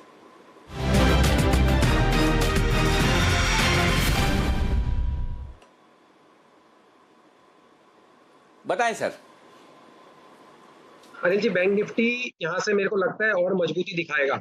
20,500 के ऊपर जैसे ही बैंक निफ्टी सस्टेन करना स्टार्ट होगा तो हमें 500 से 700 पॉइंट का अपसाइड मूव बैंक निफ्टी में इसी हफ्ते में देखने को मिल सकता है। इसके लिए बैंकिंग स्टॉक्स में एक अच्छा खासा अपसाइड मूव और यहाँ से देखने को मिलेगा। बाय साइड का कॉल है इंडसइंड बैंक। 427 428 का अभी करंट मार्केट प्राइस है स्पॉट लेवल्स के हिसाब से। लास्ट 4 दिन से स्टॉक वैसे रोज थोड़े थोड़े करके तेजी दिखा रहा है और अब ये यहाँ से स्पीड पकड़ेगा, जिसके अंदर ऊपर में मेरे को लगता है 450 का तो पहला टारगेट होगा। और बैंक निफ्टी में जो तेजी मैं एक्सपेक्ट कर रहा हूँ वो आने पे मेरे को लगता है ये 450 का लेवल भी टूटेगा और 470-75 तक का अपसाइड मूव इंडसइंड बैंक के अंदर देखने को मिल सकता है। मेरे को बहुत बढ़िया और बहुत बड़ी तेजी लग रही है इंडसइंड बैंक में यहाँ से, क्योंकि स्टॉक वैसे भी ओवरसोल्ड है, बिल्कुल भी चला नहीं है। और अब इस मूव में इन सब स्टॉक्स में बहुत बड़ा अपसाइड मूव देखने को मिलना चाहिए। 450 475 ये दो टारगेट्स को ध्यान में रखते हुए इंडसइंड बैंक में यहाँ पे CMP पे लॉन्ग पोजीशंस इनिशिएट करें। नीचे में 415 इंट्राडे के लिए स्टॉप लॉस होगा और कैरी ओवर के लिए 405 के स्टॉप लॉस से पोजीशंस को होल्ड करें एक हफ्ते के लिए। 450 475 ये दो टारगेट्स होंगे इंडसइंड बैंक के अंदर। इंडसइंड बैंक इस पर खरीदारी की राय आ रही है। जिस तरह से बैंक्स में भरपूर एक्शन आपको आते हुए दिख रहा है, इस स्टॉक पर भी नजर रखिए, आगे और तेजी आपको दिखा सकता है। अनिल जी, आज जो एक बर्थडे स्पेशल पिक दी थी आपने सुबह, वो तो अच्छी रही है और उस पर नजर भी है इंटरडे ट्रेडर्स की भी और जो पोजिशनल बेसिस पर भी खरीद रहे हैं नैल्को पर। सर वो तो ओपनिंग शो के लिए थी, एक क्लोजिंग शो के लिए आपको भी बनती है सर व्यूअर्स के लिए? अरे मतलब एक और ये दीप, ये आइडिया कहाँ से आया आपके दिमाग में? मतलब एकदम मतलब अभी मॉर्निंग वाले व्यूअर्स के लिए अलग और इवनिंग वालों आफ्टरनून वालों के लिए अलग से एक और पिक, ऐसा? सर स्पेशल डे है, बाजार रैली कर रहे हैं, हाफ सेंचुरी के दिन डबल बोनांजा तो मिलना चाहिए ना व्यूअर्स के लिए। अच्छा ओके, तो चलिए अभी बजी है कितना, 2:45-47 हो रहे हैं। मुझे 2:55 के आसपास 5-7 8 मिनट का टाइम दीजिए, मैं ज़रा सा देख लेता हूँ 5 मिनट में और बस उसके बाद मैं तुरंत देता हूँ एक कोई अच्छी इन्वेस्टमेंट पिक मैं आपके लिए निकालता हूँ। तो 5 मिनट का टाइम दीजिए, तब तक आप दूसरों की सेवाओं का फ़ायदा उठाएं। मुझे 2-4 मिनट दीजिए, मैं ढूंढता हूँ कोई अच्छा स्टॉक। बिल्कुल, तो नजर रखेंगे अनिल जी की तरफ से एक और superhit pick, birthday special gift आपके लिए आने की तैयारी में है। तब तक जैन साहब से मेरे को ब्रिटानिया पर सवाल था। जैन साहब, चार्टिकली तो ब्रिटानिया अच्छा ही है, सुबह भी हम बात कर रहे थे कुणाल जी के साथ इस पर। फंडामेंटली क्या वॉच आउट करेंगे, स्पेशली जिस तरह की नेगेटिव वॉल्यूम ग्रोथ आ रही है अब, क्योंकि लॉकडाउन खुलने के आसार आ रहे हैं, तो वॉल्यूम ग्रोथ पर, मैनेजमेंट कॉमेंट्री पर, रॉ मटेरियल प्राइसेस पर क्या वॉच आउट करेंगे ब्रिटानिया के लिए? नहीं ठीक है, मुझे ऐसा लगता है कि रिजल्ट्स बहुत एक्साइटिंग ये भी नहीं आएंगे इस क्वार्टर के भी, मार्च क्वार्टर के, फिर आगे आने वाले क्वार्टर के भी हो सकते हैं कि रिजल्ट्स खराब ही आएंगे, बट समहाउ जो वैल्यूएशंस पे ये स्टॉक ट्रेड कर रहा है as compare to its peers, अगर आप इमीडिएट अगर पीयर देखो तो वो है नेस्ले, उससे देखो या फिर HUL से देखिए तो काफी सस्ते वैल्यूएशंस पे ये ट्रेड कर रहा है। तो मुझे ITC है, फिर गोदरेज CP है, या फिर डाबर है, या ब्रिटानिया है, ये अच्छे लगते हैं। मतलब समहाउ इन स्टॉक्स में जिनको लंबा निवेशित रहना है तो रिजल्ट्स ठीक है, ये 2-3 क्वार्टर्स को नजरअंदाज मार्केट करेगा, मार्केट के मोमेंटम के साथ चलेंगे। सो डाउनसाइड रिस्क भी मुझे बहुत कम लगते हैं। इनफैक्ट 2900-3000 से इस लास्ट वीक जो मैं बाजार अगले हफ्ते उसमें भी मैंने ब्रिटानिया ही दिया था पिक ऑफ पोजिशनल पिक के तौर पे भी, और इंट्राडे पिक्स पे भी काफी बार दे चुका हूं। तो मुझे लगता है कि ब्रिटानिया के साथ जाए, और अगर इजाजत हो तो मैं भी अनिल जी के बर्थडे के उपलक्ष्य पे गिफ्ट देना चाहता हूं व्यूअर्स को, फॉलोअर्स को, सबको, और 2 देना चाहता हूं। बिल्कुल अनिल जी, जैन साहब की तरफ से भी एक बर्थडे स्पेशल पिक तो राकेश जी, कुणाल जी ने भी दी है, आपने भी दी है, एक जैन साहब की तरफ से भी आ रही है सर। अरे जैन साहब लेने की और पूछ बिल्कुल प्लीज। थैंक यू अनिल जी, वो मैं सोचा कि मैं भी पूछ के ही दूं, क्या पता वो चल जाए फिर ज्यादा। तो मैं बोला कि महाराष्ट्र स्कूटर, इनफैक्ट मुझे याद है अनिल जी, आप कितना शब्दों को पकड़ते हो। जैसे कल आपने विश्वेश जी को पकड़ा सोते वक्त, और विश्वेश जी देखिए लेट सोए थे, क्योंकि मैं इनका वीडियो भी देख रहा था टेलीग्राम चैनल पे, एंड बहुत अच्छी एनालिसिस दे रहे थे तेजी की।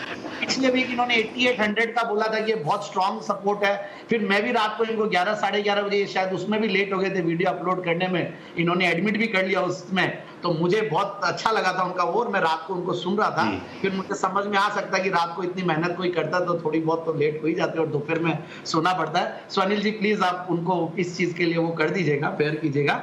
बट आप एक जो पकड़ते हैं, मैंने उस दिन जब आत्मनिर्भर जो इतना बड़ा पैकेज आया था, उसको नेक्स्ट डे मैंने सिंपली एक बात बोली थी कि हमने 20 स्टॉक्स का आत्मनिर्भर का एक पैकेज, हमने भी एक पैकेज बनाया 20 स्टॉक्स का 13 मई को, और आपने इमीडिएटली उसमें थोड़ी देर में ही मेरे पास मैसेज आता है कि we want to do a show on Atmanirbhar के जो आपके 20 पिक्स है। तो आप ऐसे पकड़ते हैं, बातों को पकड़ते हैं, और सही तरीके से आप उस शो को भी हाईलाइट किए, और उसमें हमने जो 20 स्टॉक्स दिए जबरदस्त चले अनिल जी। और उसमें एक मैंने स्टॉक दिया था महाराष्ट्र स्कूटर्स। आप देखिए महाराष्ट्र स्कूटर्स किस तरीके से ऑलरेडी 10% आज आई थिंक बायर पैक ही होगा ये, और 2042 पे हमने दिया था 2217, और अभी भी मुझे लगता है जो आज हम बजाज फाइनेंस, बजाज फिनसर्व, इन सब की जो बातें कर रहे हैं, उन सब का एक बहुत बढ़िया बेनिफिशियरी महाराष्ट्र स्कूटर्स है। और सबसे बढ़िया बात है, बहुत बड़ा करेक्शन ये स्टॉक दिया है। मुझे लगता है कि ये जो होल्डिंग कंपनीज है, ये बेस्ट बेट्स होंगे इस टाइम पे, जहां पे ऑलरेडी इतना बड़ा डिस्काउंट मिलता है और इतना अच्छा सपोर्ट लेवल्स पे ये खड़े हैं, डाउनसाइड रिस्क बहुत कम है। तो Maharashtra scooters number 1। Number 2 gift है बजाज होल्डिंग्स, इन्हीं की एक और कंपनी है, बट ठीक है वो price to book value multiples पे वो इससे कम अट्रैक्टिव है। और तीसरा हो सकता है बॉम्बे बर्मा, जो ब्रिटानिया की बात कर रहे थे। तो मुझे लगता है कि ये जो होल्डिंग कंपनीज की जो थीम है, इन पे बिल्कुल ध्यान देना चाहिए। जब इतना बड़ा करेक्शन आता है तो यहाँ पे डबल कुशन मिलता है, करेक्शन का भी बेनिफिट और डाउनसाइड रिस्क का भी कुशन मिलता है। So these are the gifts. और अनिल जी देखेंगे, मैं तो बोलता हूँ कि जून की 2 तारीख तक का इंतजार तो करेंगे ही पक्का नेक्स्ट ईयर का, उसके पहले ही ये बहुत अच्छे रिटर्न्स देंगे ये स्टॉक्स। बिल्कुल, तो होल्डिंग कंपनीज पर थोड़ा फोकस करिए, और 3 कंपनीज ऐसी हैं जहां पर आप ट्रेड कर सकते हैं, महाराष्ट्र स्कूटर्स, बजाज होल्डिंग्स और साथ ही बॉम्बे बर्मा। ये रिकमेंडेशंस आ रही हैं, एक स्पेशल रिकमेंडेशंस अनिल जी की बर्थडे के लिए जैन साहब की तरफ से, तो नजर रखिए इन सारे स्टॉक्स पर। चलिए कुछ और छोटे स्टॉक्स के बारे में बात कर रहे हैं, तो एक आलोक इंडस्ट्रीज पर भी फोकस कर देते हैं। जब से रिलायंस इंडस्ट्रीज ने एक्विजिशन करा है तब से इस स्टॉक की भी चाल बदल गई है, और अब जो एक कोरोना वायरस को लेकर एक डिमांड बनी है पर्सनल प्रोटेक्टिव इक्विपमेंट की, PPE जिसे कहते हैं, जो आपकी सेफ्टी के लिए इस्तेमाल होता है मेडिकल फील्ड में या पर्सनली भी, वो एक बड़ी अपॉर्चुनिटी बनती हुई दिख रही है। जहां तक आलोक इंडस्ट्रीज का सवाल है, क्या है ये अपॉर्चुनिटी, क्या है कंपनी का नया फोकस, ये रिसर्च तैयार करी है संदीप ग्रोवर ने। संदीप बताएं किस तरह का फोकस है अब आलोक इंडस्ट्रीज का? देखिए दीप, कंपनी की चाल तो बदली है, और उसके साथ साथ आप देखिए अपॉर्चुनिटी ग्रैब करने के लिए ये जो कोविड-19 हुआ है उसमें आप देखिए अपना कारोबार भी कई सारी टेक्सटाइल कंपनियां शिफ्ट कर रही हैं, और उसमें आलोक इंडस्ट्रीज भी एक है, जिसमें उन्होंने अपना जो सिलवासा का प्लांट है उसे पूरी तरह से जो PPE किट्स होती हैं उसके उत्पादन के लिए इस्तेमाल करना शुरू कर दिया। और आपको बता दें इस प्लांट से रोजाना 1 लाख से ज़्यादा पीपीई किट्स बनाने की क्षमता है इस कंपनी की। और आपको बता दें अप्रैल महीने के मध्य से ही आप देखिए इस कंपनी ने जो उत्पादन है वो शुरू कर दिया था। और अब आपको बता दें कुल भारत की जो पीपीई किट्स बनाने की क्षमता जो कि करीब 4.5 लाख प्रति महीना के आसपास है, उसमें से आप देखिए तो करीब 1/4 जो प्रोडक्शन है 22% के आसपास वो इसी कंपनी के जरिए ही आता हुआ दिख रहा है, क्योंकि 4.5 लाख टोटल किट्स बनती है इंडिया में और उसके सामने अगर आप देखें तो आलोक इंडस्ट्रीज का डेली करीब 1 लाख के आसपास का उत्पादन है। तो उस लिहाज से करीब 22.2% के आसपास का हिस्सा बनता है, जो कि केवल इकलौती ये आलोक इंडस्ट्री की ओर से ही आता हुआ दिख रहा है। और जो प्राइसिंग है वो भी बहुत इंटरेस्टिंग है। आपको याद होगा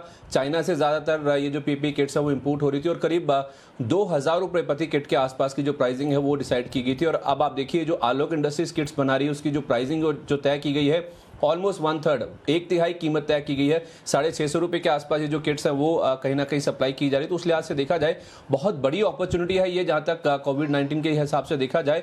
और इस कंपनी की जहाँ तक बात है तो Q3 FY20 के नंबर्स आप देखिए करीब 925 करोड़ रुपए के आसपास के आय इन्होंने क्लॉक करी थी। अगर ये 1 लाख पीस रोज बना रहे हैं पीपीई किट्स का, तो उस लिहाज से देखा जाए तो तिमाही के दौरान इसी से केवल करीब 585 करोड़ रुपए के आसपास की आय होगी, जो कि इनकी तिमाही जो आय है उसका करीब 2/3 के आसपास यहां से कंट्रीब्यूट होता हुआ दिखेगा। तो उस लिहाज से देखा जाए काफी बड़ी अपॉर्चुनिटी है और उसी को ध्यान में रखते हुए रिलायंस इंडस्ट्रीज की ओर से ये बड़ा कदम आलोक इंडस्ट्री की तरफ से लिया गया है। बिल्कुल, तो एक बड़ा कदम आलोक इंडस्ट्रीज की तरफ से आ रहा है और एक अपॉर्चुनिटी जो बाजार में है उसको कैप्चर करने की कोशिश कंपनी की तरफ से। बहुत बहुत शुक्रिया इस रिसर्च के लिए संदीप। पर अनिल जी की तरफ से एक और स्पेशल बर्थडे पिक तैयार है। बिगुल बजाते हैं कल के 2000 को और जान लेते हैं कि ये कौन सी रिकमेंडेशन है।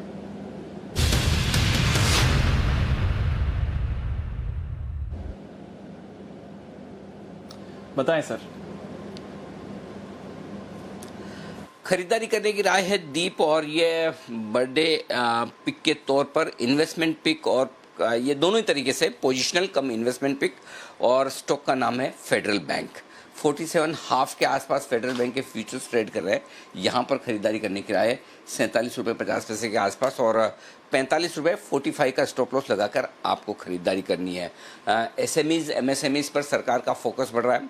आज भी प्रधानमंत्री जी ने अपने भाषण में कहा, कल भी जो मीटिंग्स हुई उनमें इस बात पर ज़्यादा जोर दिया गया है कि एमएसएमई और एसएमईज के लिए क्रेडिट लाइन खोली जाए। और सबसे ज़्यादा फेडरल बैंक है इस स्पेस में जो काम करता है और ये स्पेस जैसे जैसे मजबूत होगी, और सरकार का इरादा बहुत क्लियर कट है, बजाय ऊपर से बड़े कॉर्पोरेट्स को पैसा देकर वहाँ मजबूती लाने के SMEs MSMEs micro small medium enterprises इनको पैसा दिया जाएगा और इनसे मजबूती लाने का काम किया जाएगा। और ऐसे में फेडरल बैंक एकदम परफेक्ट पोजीशन है।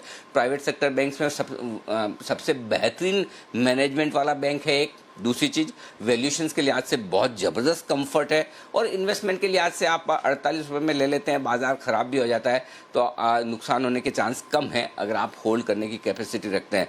मेरे इवेंचुअली इन्वेस्टमेंट के लिहाज से टारगेट 58-60 रुपये के आसपास के बनते हैं, लेकिन ट्रेडिंग के लिहाज से अगर आप खरीद रहे हैं या पोजिशनल आप इन्वेस्टमेंट कर रहे हैं तो आप 45 रुपये के स्टॉप लॉस से आप खरीदिए। ऊपर 50 रुपये 52 रुपये ये दो टारगेट होंगे जो आपके लिए शॉर्ट टर्म के लिए होंगे। 55 रुपये का टारगेट आप मीडियम टर्म के लिए लेकर चलें और 58 से 60 रुपये के टारगेट लॉन्ग टर्म के लिए लेकर चलें। तो फेडरल बैंक एक बेहतरीन मजबूत फंडामेंटल वाला बैंक, और प्राइवेट सेक्टर बैंक्स में जो मिड कैप बैंक्स हैं उनमें मेरी पहली पसंद फेडरल बैंक है। तो ये आप इन्वेस्टमेंट पिक के तौर पर लेकर चल सकते हैं। तो ये एक बस इस स्टॉक में यही चीज़ है कि ये आपको बहुत ज़्यादा एक्साइटमेंट नहीं देता। यह किसी आरबीएल बंधन या फिर इंडसइंड की तरह एक्सिस की तरह बहुत ऊपर नीचे 10-20% नहीं होता।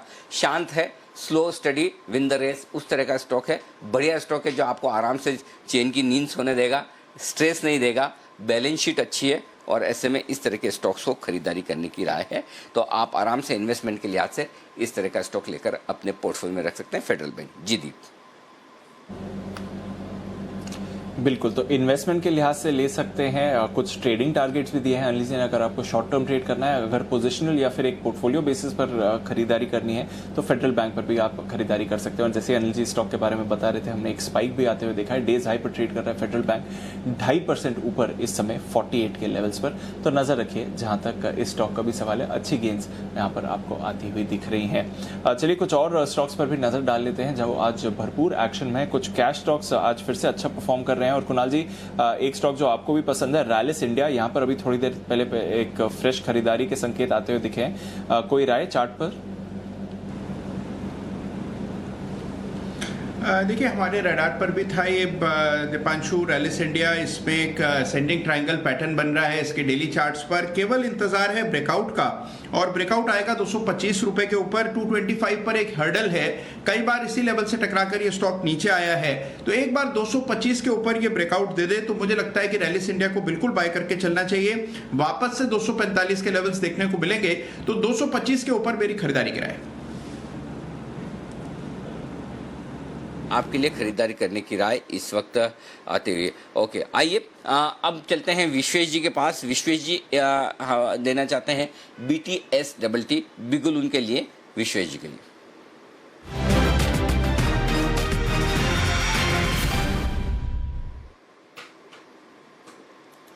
जी विश्वेश जी।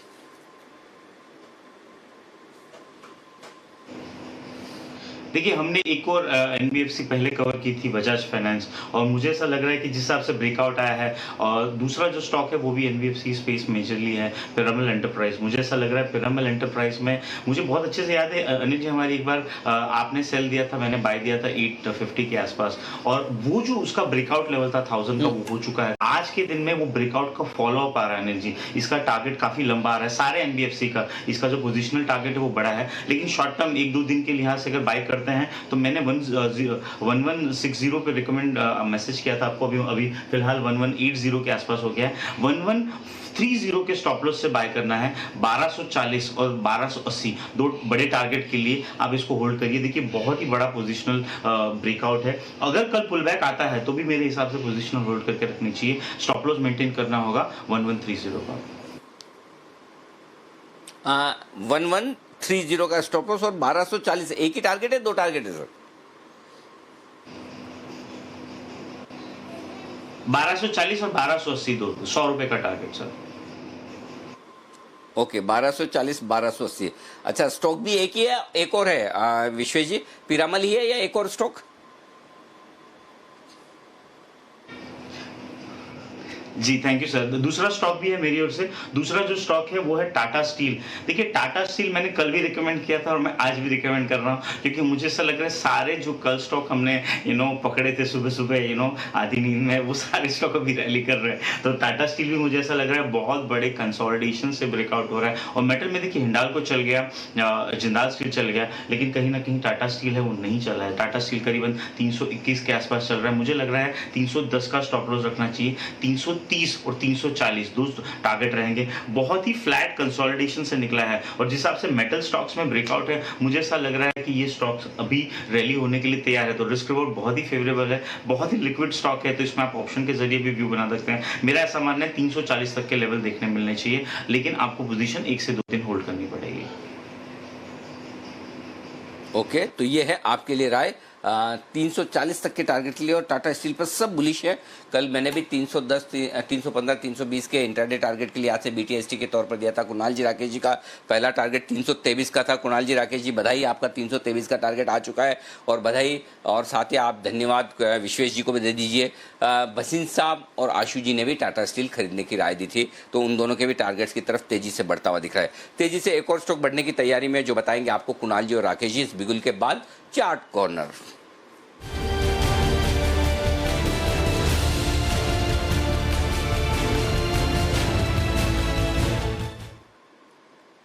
बताएं सर।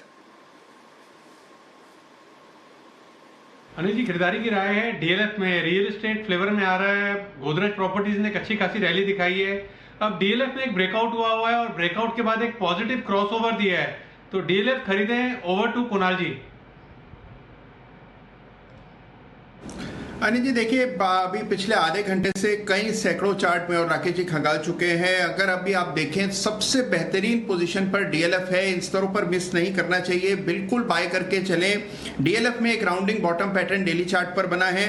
ब्रेकअवे गैप 2 सत्र पहले सोमवार को देखने को मिला था और इस गैप के बाद जो टारगेट डीएलएफ के लिए बनते हैं वो 175 180 के रीजन में है, तो एक बड़ा अपसाइड डीएलएफ में इस तरह से मुमकिन है। बाय करके चलें, यहाँ पर 152 रुपए 50 पैसे पर 152 हाफ पर स्टॉप लॉस रखना है। पहला टारगेट 164 रुपए का और दूसरा टारगेट 169 रुपीस का होगा, तो 164 169 के लिए बाय करें डीएलएफ। ओके, तो डीएलएफ में खरीदारी करने की राय है कुणाल जी और राकेश जी की। जो दिल्ली से करे प्यार, डीएलएफ से करे कैसे करें इनकार। वाह। तो डीएलएफ रियल एस्टेट स्टॉक्स पिछले 5-6 दिनों से लगातार तेजी दिखा रहे हैं और जबरदस्त मजबूती होती हुई दिख रही है, और आज डीएलएफ में खरीदारी करने की राय इसी वजह से आती दिख रही है कुणाल जी और राकेश जी की तरफ से भी। और कुछ ही देर में भसीन साहब 3:10 पर अपनी पिक्स देंगे, लेकिन इसके साथ ही जय ठक्कर आपको बताने वाले हैं एक बेहद अलग ही तरह की निफ्टी 50 शेयर जो अगले 1 साल में आपको देंगे निफ्टी से काफ़ी बेहतरीन मुनाफा है ना। इंटरेस्टिंग। तो दीप, जय ने कहा है कि वो मेरी बर्थडे के उपलक्ष्य में 50 शेयरों का एक इंडेक्स बना रहे हैं और वो इंडेक्स बनाकर हमें दे रहे हैं, और वो इंडेक्स 2 जून से 2 जून तक का देखा जाएगा।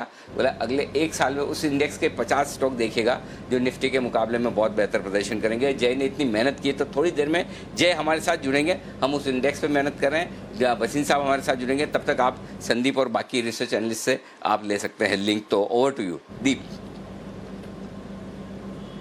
बिल्कुल अनिल जी, तो नज़र रखेंगे कि जय का जो नया 50 स्टॉक इंडेक्स है वो कैसा परफॉर्म करता है। अगर निफ्टी 50 इंडेक्स की बात करें तो अभी भी 10,000 के ऊपर स्ट्रगल कर रहा है जाने की, बट जो निफ्टी 50 की कंपनीज हैं वहां पर भरपूर प्रमोटर एक्शन आप देख पा रहे हैं, और पिछले कुछ सालों में भरपूर प्रमोटर एक्शन आया है। और अब हमने कुछ एनालिसिस करी है आपके लिए, ये दिखाने के लिए कि प्रमोटर होल्डिंग में क्या बदलाव आया है पिछले 5 सालों में, और स्पेशली पिछले 1 साल में, पिछली तिमाही में जब स्टॉक्स में भारी गिरावट आई थी, एक अपॉर्चुनिटी प्रमोटर्स ने यूज करी है अपनी होल्डिंग चेंज करने के लिए। क्या हुए हैं ये सारे बदलाव? रिसर्च तैयार है संदीप ग्रोवर के पास, बताएं संदीप। दीप, मैं इससे पहले आपको ये रिसर्च बताऊं, मैं अनिल जी से कुछ कहना चाह रहा हूं कि मैं थोड़ा सा एक तो हताश भी हूं, निराश भी हूं, और आप कम से कम रिलीव्ड भी हूं, और मैं उनको थैंक यू भी कहना चाह रहा हूं। बिल्कुल। अनिल जी ने एक छोटा सा ब्रेक लिया है संदीप, तो वो वापस आएंगे तो मैं उनका आपका मैसेज उनके पास दे दूंगा। अच्छा, मेरा कारण दीप यही था बोलने का, क्योंकि अब देखिए सुबह से मुझे अब मौका मिला है उनसे बात करने का, वो अभी भी बिजी है। मैं उनको सामने बिल्कुल फेस टू फेस विश करना चाह रहा था। खैर जैसे भी है इस पहले रिसर्च की बात कर लेते, शायद तब तक वो फ्री हो जाएंगे। तो सर सुन पा रहे हैं शायद मुझे? जी जी जी संदीप, अब मैं आपको सुन पा रहा हूँ जी। सॉरी, मैं कुछ कॉल में लग गया था बीच में। सर मैं सर आपसे ये कह रहा था कि मैं धन्यवाद भी देना चाह रहा हूँ, थोड़ा हताश भी था, अब थोड़ा रिलीव्ड भी हूँ, और आपको बर्थडे की विश भी देना चाह रहा था सर। अरे thank you so much Sandeep, बहुत बहुत धन्यवाद। और आपके नेतृत्व में हमारी टीम रिसर्च में बड़ा कमाल कर रही है, बहुत बढ़िया परफॉर्म कर रही है। कंटेंट की क्वालिटी आप देख सकते हैं, लोगों को जो पसंद आ रहा है उसमें आपका, पूरी टीम का बहुत ज़बरदस्त योगदान है। तो thank you so much, thanks for your विशेष संदीप जी। सर आपके ही लीडरशिप और आपकी ही पूरी जो निगरानी उसके अंडर ये हो पा रहा है, आपकी गाइडेंस के अंडर मैं कहना चाहूँगा, और आपका भी बहुत बहुत धन्यवाद सर। उम्मीद करते हैं कि जो 12 साल का सफ़र मेरा आपके साथ रहा है सर, मैं चाहता हूँ कि ये 2 गुना 3 गुना और कई गुना हो तो और भी अच्छी बात है। तो उस लिहाज से आप सर, ये जो रिसर्च हमने करी 12 साल हो गए सर। क्या बात है, वाह क्या बात है। जी जी बताएं। चलिए सर, ये जो रिसर्च है उसमें ये हम कुछ पॉजिटिव्स और नेगेटिव्स आपको बता रहे हैं। ये हमने निफ्टी की जो शेयर होल्डिंग पैटर्न है, जो निफ्टी की 50 कंपनी है उसका शेयर होल्डिंग पैटर्न आपके लिए खंगाला है, और 5 साल का डेटा है, मार्च 2015 से लेकर मार्च 2020 तक जो शेयर होल्डिंग पैटर्न इसमें एफआईज की, डीआईज की, प्रमोटर्स की, और साथ ही साथ जो पब्लिक की हिस्सेदारी है वो आपके सामने रखने की कोशिश करिए। एफआईज की हिस्सेदारी आप देखिए 6 साल के निचले स्तर पर आपको नजर आएगी। अगर आप पूरा पैटर्न देखिए 2015 से मार्च का एंड का जो डेटा है 28% के आसपास एफआईज की हिस्सेदारी थी। अगर आप मार्च 2015 की बात करें वो घटकर 27% हो गई थी मार्च 2019 में। दिसंबर में फिर से उन्होंने हिस्सा बढ़ाया, 27.5% किया, लेकिन देखिए 2% हिस्सेदारी फिर से उनकी ओर से छूटी है, जहां तक तक मार्च 2020 की बात है। तो एक तरफ उन्होंने हिस्सेदारी बेची है, ये आपके लिए नेगेटिव है, और दूसरी तरफ ये भी है कि अगर उन्होंने माल बेचा है, अब जब मार्केट इंप्रूव हो रहा है, इकोनॉमी खुल रही है, तो शायद एफआईएस की ओर से फिर से अब अपॉर्चुनिटी आती हुई दिखेगी उनको। अगर मौका मिलेगा तो फिर उनकी खरीद आएगी, तो शायद यहां से मार्केट और भी बाउंस बैक करता हुआ दिख सकता है। डीआईज भी देखें तो एक साल में उनका जो हिस्सा है वो करीब करीब 1% के आसपास का बढ़ा है, लेकिन आप इसमें यह भी ध्यान रखिए कि जो 16.5% के आसपास की हिस्सेदारी उनकी दिसंबर 2019 में थी, उसमें करीब 0.1% के आसपास की कमी हुई है। तो नेट नेट देखा जाए क्वार्टरली बेसिस पे डीआईज का जो यानी कि जो संस्थागत घरेलू संस्थागत निवेशक है उनकी ओर से भी हिस्सेदारी में कमी देखने को मिली है। तो आप समझ सकते हैं कि काफी सारा कैश है जो कि बड़े संस्थागत निवेशकों के पास अवेलेबल है और उनकी ओनरशिप में भी कमी आई है। तो यहां से एक अच्छा खासा स्कोप बनता है उनकी ओर से अपनी हिस्सेदारी अब यहां से बढ़ाने का। पॉजिटिव्स देखें तो प्रमोटर्स का जो हिस्सा है, जो गिरावट आई है बाजार में, तो प्रमोटर्स ने जमकर खरीदारी करी। उनकी जो हिस्सेदारी है निफ्टी 50 कंपनियों में वो 3 साल की ऊंचाई पर आपको नजर आएगी, और पिछले 1 साल में आप देखें कुल प्रमोटर्स का 50 कंपनियों में करीब 0.25% के आसपास हिस्सा बढ़ता हुआ दिखा है। दिसंबर में बढ़ोतरी के बाद मार्च में प्रमोटर्स ने फिर से हिस्सा बढ़ाया। आपको प्रमोटर्स के आंकड़े अगर बताएं तो 42% थे, मार्च 2019 की बात है, और दिसंबर में ये 42.2 हुआ। आप देखिए 44% के आसपास नेट नेट आप देखिए प्रमोटर्स निफ्टी 50 कंपनियों में होल्ड करते हैं। और इसी तरह से अच्छी बात इस बार ये हुई है कि जो पब्लिक शेयर होल्डर्स हैं, जो रिटेल शेयर होल्डर्स हैं, उनकी भी हिस्सेदारी बढ़ी है। जो 14.5% थी, अब वो 14% के पार जा चुकी है। तो ये कुछ पॉजिटिव्स और नेगेटिव्स हैं जो कि पिछले 5 साल में जो निफ्टी का शेयर होल्डिंग पैटर्न है उसमें से निकल के सामने आए।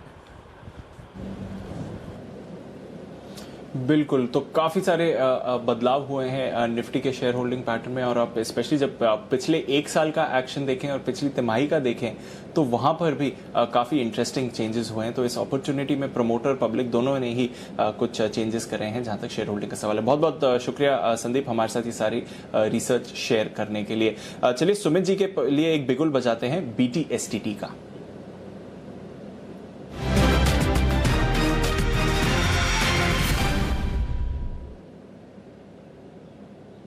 बताएं सुमित जी।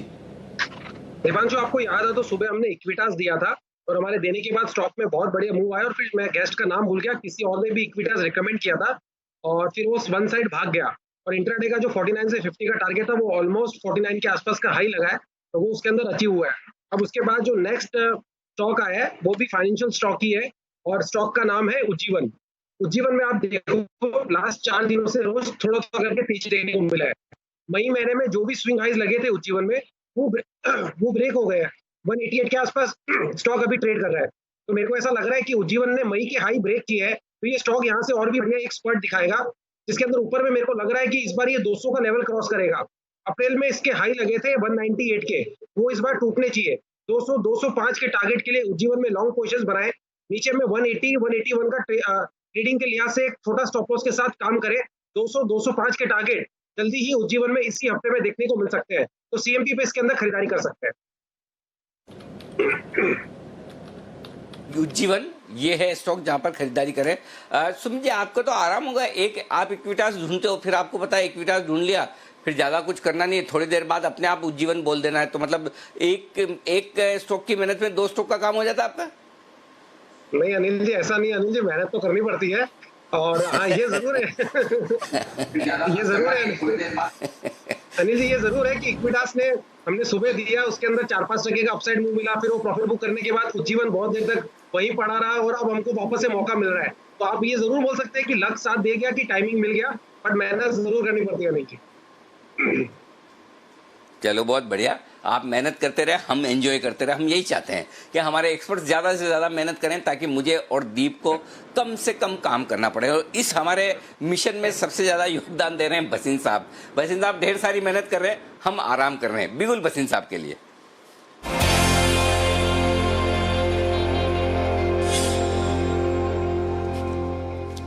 बसीन साहब स्वागत है सर आपका। आप सुन रहे थे या नहीं सुन रहे जो मैंने कहा था अभी थोड़ी देर पहले? नहीं सर, सुन रहे थे। आज तो आपका जन्मदिन है, आप जो कहेंगे सब सुन लेंगे sir. Thank you sir, thank you.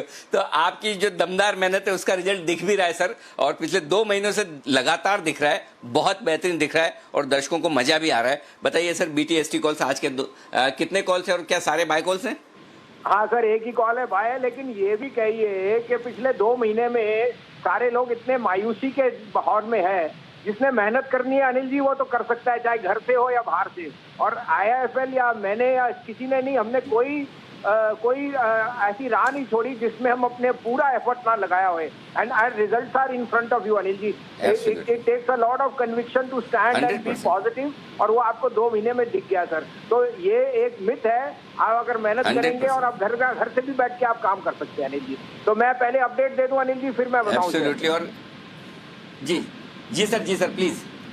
तो अनिल जी पहले आपको मैंने 17,000 पे पेज इंडस्ट्री कहा था, 20.5 से 21,000 का टारगेट, आज वो 20,565 बिक गया सर। तो देखिए कितना बढ़िया रिटर्न रहा, page industry has hit the target. आज सन टीवी ने 425 रुपए मार दिया है, जो मैं काफी टाइम से बोलता था सन टीवी लीजिए। तो ये लॉन्गर टर्म टारगेट बहुत बढ़िया हिट हुए हैं।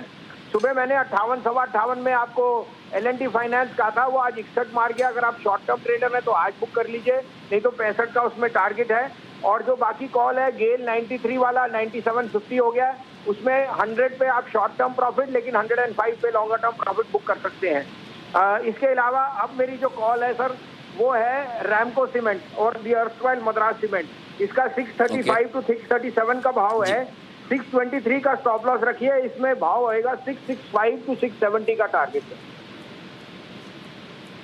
665, 670, 675, 670 के टारगेट के लिए खरीदारी करनी है रैमको सीमेंट में। 635, 640 की रेंज में खरीदिए, 623, 623 का स्टॉप लॉस होगा।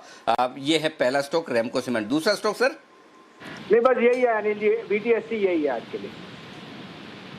ओके, एक ही स्टॉक है। चलिए सीमेंट स्टॉक पर लगातार आप बुलिश रहे। आपने श्री सीमेंट से शुरुआत की, उसके बाद अल्ट्राटेक भी दिया, ग्रासिम कई बार दिया, अंबुजा दिया। मेरे ख्याल से एक बसिन साहब आपने खाली ACC के छोड़ के लगभग सारे सीमेंट स्टॉक रिकमेंड किए, राइट सर? अगर मैं सही हूं तो बिल्कुल सर, ACC भी मेरी पिक रही है। बट आपको मैंने जैसे कहा, आई थिंक आपको शायद ध्यान हो, सीमेंट और ऑटो में मेरी कोई भी कॉल गलत नहीं हुई, चाहे वो टाटा मोटर था या मारुति था या आइशर मोटर था या हीरो होंडा था। सर आपको 16.5 में, आपको याद है शुरुआत में मैंने आपको कहा था हीरो होंडा 2000 जाएगा अनिल जी, आप उस समय सोच रहे थे, आपको अगर ध्यान है 1700 का भाव था। हाँ बिल्कुल, उस समय आश्चर्य हो रहा था एकदम। और मुझे याद है सब शुरुआती कौन सी आपकी थी उसमें? Absolutely, Eicher motor, Shri cement, Ambuja cement, ये आपकी शुरुआती पिक्स रही। जिन्होंने हिंदुस्तान जिंक, जिन्होंने ब्रिटानिया, जिन्होंने बड़ा कमाल किया। और उसके बाद तो फिर बसिन साहब पीछे मुड़ के देखा ही नहीं है। लगातार बार सारे स्टॉक्स आपके दमदार प्रदर्शन करते हुए दिख रहे हैं। Thank you so much sir. कल सुबह आपसे होगी फिर मुलाकात, तब आपसे लेंगे और बेहतरीन पिक्स। इस बीच जय ठक्कर भी हमारे साथ थोड़ी देर में जुड़ेंगे और उनसे भी लेंगे हम कुछ बेहतरीन पिक्स। उन्होंने कुछ एक दमदार निफ्टी बनाई है, एक अलग तरह की निफ्टी जो अगले 1 साल में आपको देगी बेहतरीन रिटर्न। और उन्होंने मुझे एक बर्थडे गिफ्ट देने के हिसाब से ये बनाया है। ये इंटरेस्टिंग चीज़ है। तो आइए जय हमारे साथ थोड़ी देर में, दीप जुड़ेंगे, तब मैं उनके पास लौटूंगा। तब तक मैं आपके पास आता हूँ। जी दीप। हाँ बिल्कुल अनिल जी, तो नजर रहेगी अनिल जी की फाइनल स्ट्रैटेजी पर। बाजार वापस 10,000 की एक फ्रेश अटेम्प्ट बना रहे हैं। 9987 का हाई है, सिर्फ 10 अंक ऊपर है, 10 अंक दूर है स्पॉट में। और वहीं 9955 पर आपको निफ्टी फ्यूचर्स भी ट्रेड करते हुए दिख रहा है।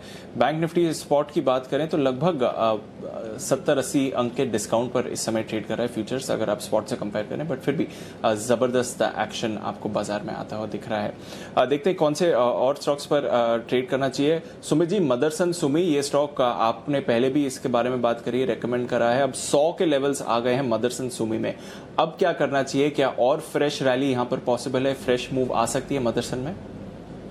बिल्कुल दीपांशु, आपने एकदम याद रखा, बहुत बढ़िया। 2 दिन पहले आपने इसको पूछा था रिजल्ट के पहले, और इसने 95 पे मैंने भी इसको रेकमेंड किया था 88 के स्टॉप लॉस से। और आज बहुत बढ़िया अपसाइड मूव देखने को मिल रहा है, बहुत बढ़िया वॉल्यूम्स देखने को मिल रहे हैं। 100 का लेवल भी क्रॉस कर चुका है और ऊपर में 105, 106 का कुछ हाई भी लगा है। स्टॉक ने ब्रेकआउट है और कंटिन्यूसली स्टॉक के अंदर पिछले 7 दिन से तेजी देखने को मिल रही है। तो हमने इसको 95 में रेकमेंड किया था 88 के स्टॉप लॉस से, 105 से 108 के टारगेट के लिए। तो 105 का टारगेट ऑलमोस्ट अचीव हुआ है। अगर कोई प्रॉफिट बुक करना चाहे तो कर ले, नहीं तो ट्रेलिंग स्टॉप लॉस लगा के होल्ड कर सकता है। 108 से 110 रुपए तक का मूव मदरसन सुमी में अभी भी ऊपर की तरफ देखने को मिल सकता है। ओके, 108, 110 का मूव आपको अभी भी मदरसन सुमी में देखने को मिल सकता है। स्टॉप लॉस ट्रेल कर लीजिए इस पर। आइए विश्वेश जी के पास चलते हैं BTSTT कॉल के लिए।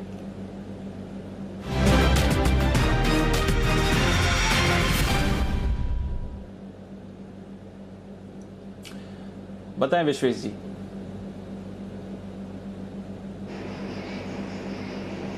देखिए, मेरा ऐसा मानना है कि बैंक निफ्टी 20,500 के ऊपर टिक चुका है स्पॉट में, और अभी फ्यूचर में फिर भी डिस्काउंट है। 20,500 के कॉल में बहुत ज़्यादा राइटिंग है। यहाँ से बैंक निफ्टी में मेजर शॉर्ट कवरिंग की एक्सपेक्टेशंस है, जो एक्चुअली बैंक निफ्टी का मेरा व्यू तो 21,500 तक का है, तो ऑलमोस्ट 1000 पॉइंट की तेजी। तो वो लिहाज से जो मैं स्ट्रैटेजी रिकमेंड कर रहा हूँ वो एक दिन के लिए फिर आप कैरी कर सकते हैं, वो है बैंक निफ्टी का 20,500 का कॉल ऑप्शन। 20,500 का कॉल ऑप्शन अभी चल रहा है 260 रुपए के आसपास। मेरे हिसाब से इसको बाय करिए। 20,500 का कॉल ऑप्शन, 200 रुपए का स्टॉप लॉस रखिए, 60 रुपीज का स्टॉप लॉस। और जिस हिसाब से मार्केट के अंदर मोमेंटम है और जिस हिसाब से मार्केट के अंदर रैली लगी है, मुझे लग रहा है ये जो ऑप्शन है इसकी वैल्यू एटलीस्ट 400 से 460 रुपए तक होनी चाहिए। तो क्योंकि मेरा व्यू है कि शायद हम 21,000 की ओर जा रहे हैं, तो बैंक निफ्टी में 20,500 के कॉल को खरीदना चाहिए 260 के आसपास। 200 रुपए का स्टॉप लॉस रखना चाहिए। टारगेट होगा 400 और 460 रुपए का। ओके, तो ये है बैंक निफ्टी में खरीदारी करने की राय विश्वेश की तरफ से, तेजी करने की राय है। इस बीच हमारे साथ जय ठक्कर फोन पर कार्यक्रम में शामिल हो रहे हैं। जय, स्वागत है आपका। सबसे पहले तो बताएं कि क्या इंटरेस्टिंग चीज आपने बनाई है, वो पहले मुझे बताइए। Very very good afternoon. का बर्थडे है आज और 50th बर्थडे है जी, तो कुछ खास तो होना ही चाहिए। और मैं कहूंगा कि अनिल जी, आप ऐसे तो जो भी करते हैं उसमें आप नंबर 1 ही है अनिल जी। उसमें कोई डाउट नहीं है, ना मुझे ना कोई भी व्यूअर्स को इंडिया के। बट एक चीज अनिल जी मैं कहूंगा कि सारे व्यूअर्स, मैं जब भी ट्विटर देखता हूँ तो एक चीज हमेशा नोटिस करता हूँ कि अनिल जी के निफ्टी के और बैंक निफ्टी के कॉल की तारीफ जो होती है और जो दमदार कॉल्स होते हैं, तो वो हमेशा देखता हूँ। तो वो देख के मुझे आइडिया आया कि अनिल जी ऐसे तो निफ्टी को ऐसे ही बीट कर लेते हैं कॉल्स के थ्रू उनके। तो मैं सोचा कि अनिल जी का नाम अगर मैं 50th बर्थडे पे एक इंडेक्स ही बना लूं, अनिल सिंघवी 50 इंडेक्स, तो डेफिनेटली मुझे ऐसा लग रहा है कि वो भी निफ्टी 50 इंडेक्स को बीट कर ही लेगा। अनिल जी वो सोचकर मैंने एक 50 स्टॉक्स का एक लिस्ट बनाया है, एंड मुझे ऐसा लग रहा है कि नेक्स्ट 1 ईयर में बहुत ही अच्छा परफॉर्म कर सकता है वो, और डेफिनेटली वो निफ्टी 50 इंडेक्स को बीट करेगा as far as returns are concern. तो आपकी अगर इजाजत हो अनिल जी, तो मैं कुछ स्टॉक्स उसमें से बताना चाहूंगा। बिल्कुल, क्या बात है। मतलब मैं तो ये सोचा हूँ कि हमें एक दो स्टॉक ढूंढने में जय इतना पसीना आ रहा है, आपने 50 स्टॉक ढूंढ के उनका इंडेक्स बनाया। ये स्टॉक है निफ्टी से अलग स्टॉक है, आप ये कह रहे हैं, राइट? बिल्कुल अनिल जी, बिल्कुल। इसमें से कुछ स्टॉक्स अनिल जी निफ्टी में हो सकते हैं, बट ओवरऑल मैंने निफ्टी 500 के बास्केट में से कुछ ऐसे स्टॉक्स चुने हैं जो मुझे ऐसा लग रहा है टॉप 50 स्टॉक्स है। अगर ये पोर्टफोलियो इसका बनाया जाए तो कहीं ना कहीं नेक्स्ट 1 ईयर में निफ्टी 50 इंडेक्स को तो इजीली बीट कर सकते हैं। तो उसमें मैंने खास करके ध्यान ये रखा है जी के सेक्टर वाइज अगर मैं बताऊँ आपको, तो मैंने फार्मा सेक्टर पर पहले ही फोकस किया, बिकॉज हमें पता है कि फार्मा सेक्टर कहीं ना कहीं बॉटम आउट हो चुका है। तो फार्मा सेक्टर के स्टॉक्स मैंने इंक्लूड किए, लाइक औरोबिंदो फार्मा है, बायोकॉन, जनता फार्मा, ये डॉक्टर रेड्डीज है, ये सारे स्टॉक्स मैंने इंक्लूड किए फ्रॉम फार्मा। एमएनसी के कुछ स्टॉक्स भी लाइक फाइजर, ये भी मैंने इंक्लूड किया है। अनिल जी आईटी स्टॉक्स भी काफी अच्छे कर रहे हैं। हमने देखा है कि आईटी भी इनफैक्ट कहीं ना कहीं गोइंग फॉरवर्ड हमें डिजिटल इंडिया के कारण आईटी और टेलीकॉम में अच्छा हमें रुझान देखने मिलेगा। तो टेलीकॉम की जहाँ तक बात है तो 2 स्टॉक्स है, भारती एयरटेल और रिलायंस, ये दोनों ही मैंने इंक्लूड किए। जहाँ तक आईटी का सवाल है तो मैंने एलटीटी है, टीसीएस है, कुछ ऐसे स्टॉक्स मैंने इंक्लूड किए हैं। अनिल जी कंजम्पशन भी चल रहा है और मुझे ऐसा लग रहा है कि नेक्स्ट 1 ईयर में कंजम्पशन भी काफी अच्छा करेगा। तो उसमें stocks like Godrej consumer products है, डीमार्ट है, ये सारे कुछ स्टॉक्स मैंने इंक्लूड। अगर हम ऑटो की बात करें अनिल जी, तो कहीं ना कहीं 2 व्हीलर में मैं काफी बुलिश हूँ और 4 व्हीलर में कुछ ऐसे स्टॉक्स है जहाँ पे मोमेंटम काफी बढ़िया रहा और वैल्यूएशन वाइज काफी अच्छा है। तो 2 व्हीलर में अगर हम देखें तो टीवीएस मोटर्स है, हीरो मोटर्स है, ये मुझे काफी पसंद है। 4 व्हीलर में अगर हम देखें तो मारुति सुजुकी और एस्कॉर्ट, ये दोनों में काफी अच्छा रुझान है और मुझे ऐसा लग रहा है कि वैल्यूएशन वाइज काफी अच्छा है। ऑयल एंड गैस अगर हम देखें तो रिलायंस तो मैंने ऑलरेडी टेलीकॉम में इंक्लूड किया, ऑयल एंड गैस में भी अगर उसे इंक्लूड करे, ओएनजीसी है, oil lifting companies Anil ji, मुझे ऐसा लग रहा है कि क्रूड कहीं ना कहीं यही लेवल्स पे रहने वाला है, तो डेफिनेटली ये कंपनीज को काफी फायदा होने वाला है। तो एचपीसीएल है, आईओसी है, बीपीसीएल है, ये सारे स्टॉक्स को मैंने इंक्लूड किया है। कुछ एमएनसी स्टॉक्स लाइक कंजम्पशन में जो मैंने बात की तो चिलेट को भी वहाँ पे मैंने इंक्लूड किया है। अनिल जी केमिकल स्टॉक्स ये भी मुझे काफी पसंद है और मैं कहूँगा कि केमिकल स्टॉक्स में स्टॉक्स लाइक दीपक नाइट्रेट जो लगातार परफॉर्म करते आ रहा है, टाटा केमिकल्स है, ये काफी अच्छा लग रहा है मुझे। फाइनेंशियल्स में अनिल जी केवल मैंने एक ही स्टॉक चुना है। नाउ वैल्यूएशन वाइज मुझे ऐसा लग रहा है कि काफी चीप है और काफी गिर चुका है, और इस वैल्यूएशन में यहाँ पे एंटर करने में कोई प्रॉब्लम नहीं है। तो स्टॉक लाइक SBI इसमें एंटर कर सकते हैं। तो अनिल जी और बहुत सारे ऐसे 50 स्टॉक्स, अनिल सिंगल 50 इंडेक्स के स्टॉक्स मैंने बनाया है, जिसमें मैंने MGL है, MRPL है, बाद में और फाइनेंशियल NBFCs में मनमपुरम फाइनेंस और M&M फाइनेंस को भी इंक्लूड किया है। स्टॉक लाइक डॉक्टर लाल पैथलैब, मेट्रोपोलिस ये ऐड किए। सीमेंट स्पेस में अगर हम देखें, बिकॉज कहीं ना कहीं मुझे ऐसा लग रहा है कि गोइंग फॉरवर्ड इंफ्रा में डिमांड आ सकती है, तो इंडिया सीमेंट है, JK लक्ष्मी सीमेंट है, इसमें भी अच्छा एक रुझान देखने मिल सकता है। टायर स्टॉक्स में एक मैंने इंक्लूड किया हुआ, बिकॉज कहीं ना कहीं इसकी अगर ऑटो सेल्स में बिक्री के आंकड़े अगर थोड़े बहुत सुधार आए और टायर को भी डेफिनेटली उसमें थोड़ा बहुत बूस्ट मिलेगा, तो ये टायर उस पर मैंने चूज किया है। और ऑयल एंड गैस में मैंने अनिल जी कुछ परफॉर्म करने वाले स्टॉक्स लाइक पेट्रोनेट LNG है, ये भी मैंने चूज किया। कंसिस्टेंसी है सारे स्टॉक्स में, MGL है, पेट्रोनेट LNG है, कैश फ्लो काफी अच्छे है। तो मेटल्स में मैंने टाटा स्टील और नाल्को ऐड किया हुआ है। तो अनिल जी का देखेंगे मिक्स है पूरा, oil and gas, metals, telecom, pharma, IT, consumption, NBFC और बैंकिंग में SBI, ये सारा एक कंपोजिट करके मैंने अनिल सिंघवी 50 इंडेक्स बनाया है। मुझे ऐसा लग रहा है कि अनिल जी ये अगर सारे स्टॉक्स इंक्लूड किए जाए पोर्टफोलियो में और इसका ही पोर्टफोलियो बनाया जाए, आई एम वेरी श्योर कि प्रोबेबिलिटी काफी अच्छी है कि going forward with in 1 year in Nifty 50 को डेफिनेटली आउट परफॉर्म करेगा। क्या बात है, वाह, इतनी मेहनत। जय, ये कितना टाइम लगा ये 50 स्टॉक ढूंढ के इसका पोर्टफोलियो बनाने में? मतलब मैं वही सोच रहा था, हमको तो एक स्टॉक ढूंढने में नानी याद आ जाती है। अनिल जी देखिए, ये तो हमारा रोज का काम है रिसर्च में, और सारी स्टॉक्स पे इन पर ज्यादा ध्यान रहता ही है। तो अगर मैं बताऊं तो मुझे करीब 1-1.25 घंटा लगा सारा एक पोर्टफोलियो इंडेक्स बनाने को, विद इन 1.5 आवर्स। इसमें मैंने पूरा एक पोर्टफोलियो बनाया और जस्ट थॉट कि I will share with you. सोचा कि बर्थडे गिफ्ट में अगर मैं अनिल जी को कुछ प्रेजेंट कर पाऊँ तो इससे बेहतर क्या हो सकता है। थैंक यू सो मच जय। और देखिए, सबसे बड़ी बात है, आपने जो समय दिया, 1.5-2 घंटे लगाकर ये बनाया, अच्छे स्टॉक्स ढूंढे हैं, क्योंकि इसमें आप मेरे गिफ्ट के साथ साथ आपकी क्रेडिबिलिटी भी है, आपकी मेहनत भी है। और मैं तो हमेशा ये मानता हूँ, जो आदमी किसी को समय देता है वो अपनी ज़िंदगी का वो हिस्सा देता है जो वापस कभी नहीं आ सकता, जिसे आप कभी खरीद नहीं सकते हैं। तो सबसे बड़ा गिफ्ट ही अगर किसी के लिए, किसी की तरफ से किसी के लिए हो सकता है, तो ये उसका समय है। तो जो प्राइसलेस है, अगर मैं चाहूँ तो भी 50 साल में से कहीं भी पीछे जा नहीं सकता, अब आगे ही जाना है। तो इसलिए जय, बहुत बहुत शुक्रिया। और जय ने जो 50 स्टॉक दिए हैं, जाहिर सी बात है कि आप सब लोग वो सारे स्टॉक्स नहीं लिख पाए होंगे, नहीं देख पाए होंगे, तो चिंता न करें। ये लिंक पूरा का पूरा जो जय ने स्टॉक्स रिकमेंड किए हैं वो आपको सोशल मीडिया पर मिल जाएगा, हमारे ट्विटर हैंडल पर मिल जाएगा, फेसबुक पेज पर मिल जाएगा। इसे हम ट्वीट कर देंगे तो वहाँ पर आप आराम से, और फेसबुक पर डाल देंगे तो वहाँ से आप आराम से इसके बार बार लगातार देखकर उसके बाद आप यहाँ पर इन स्टॉक्स में अपना एक्शन ले सकते हैं। तो और दीप अब 3-20 की स्ट्रेटेजी के लिए जल्दी से तैयार हैं, और मैं ये चाहता हूं कि ग्लोबल मार्केट्स का बिगुल विगुल आप ना बजाएं, सिंपल से एक है ना, कल के 2000 का बिगुल बजा के पहले मेरे पास आ जाएं। बिल्कुल, तो पहले कल के 2000 का बिगुल।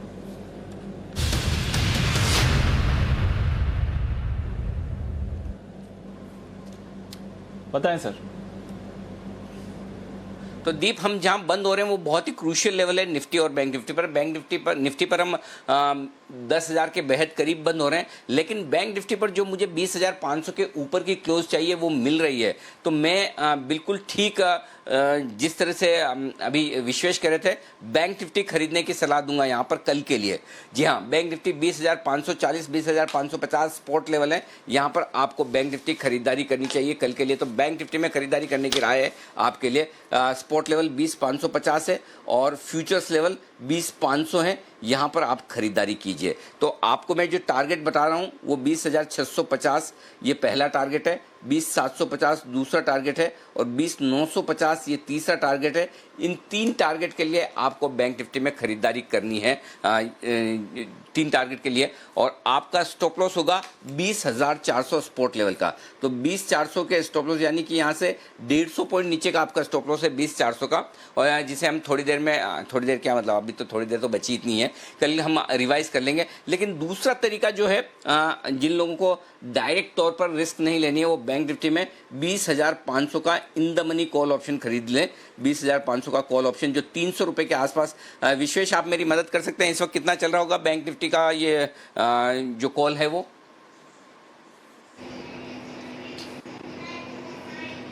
पहले तो सर रॉक ऑन, बहुत ही बढ़िया अपने एनालिसिस और मेरे साथ जुड़ने के लिए। 319 रुपए चल रहा है सर, हमने अभी 260 पे दिया था, तो 60 और 20 ऑलरेडी 80 रुपए इन द मनी है। 320 चल रहा है, दबा के लेके जाए, मुझे लग रहा है गैप अप ही ओपनिंग है।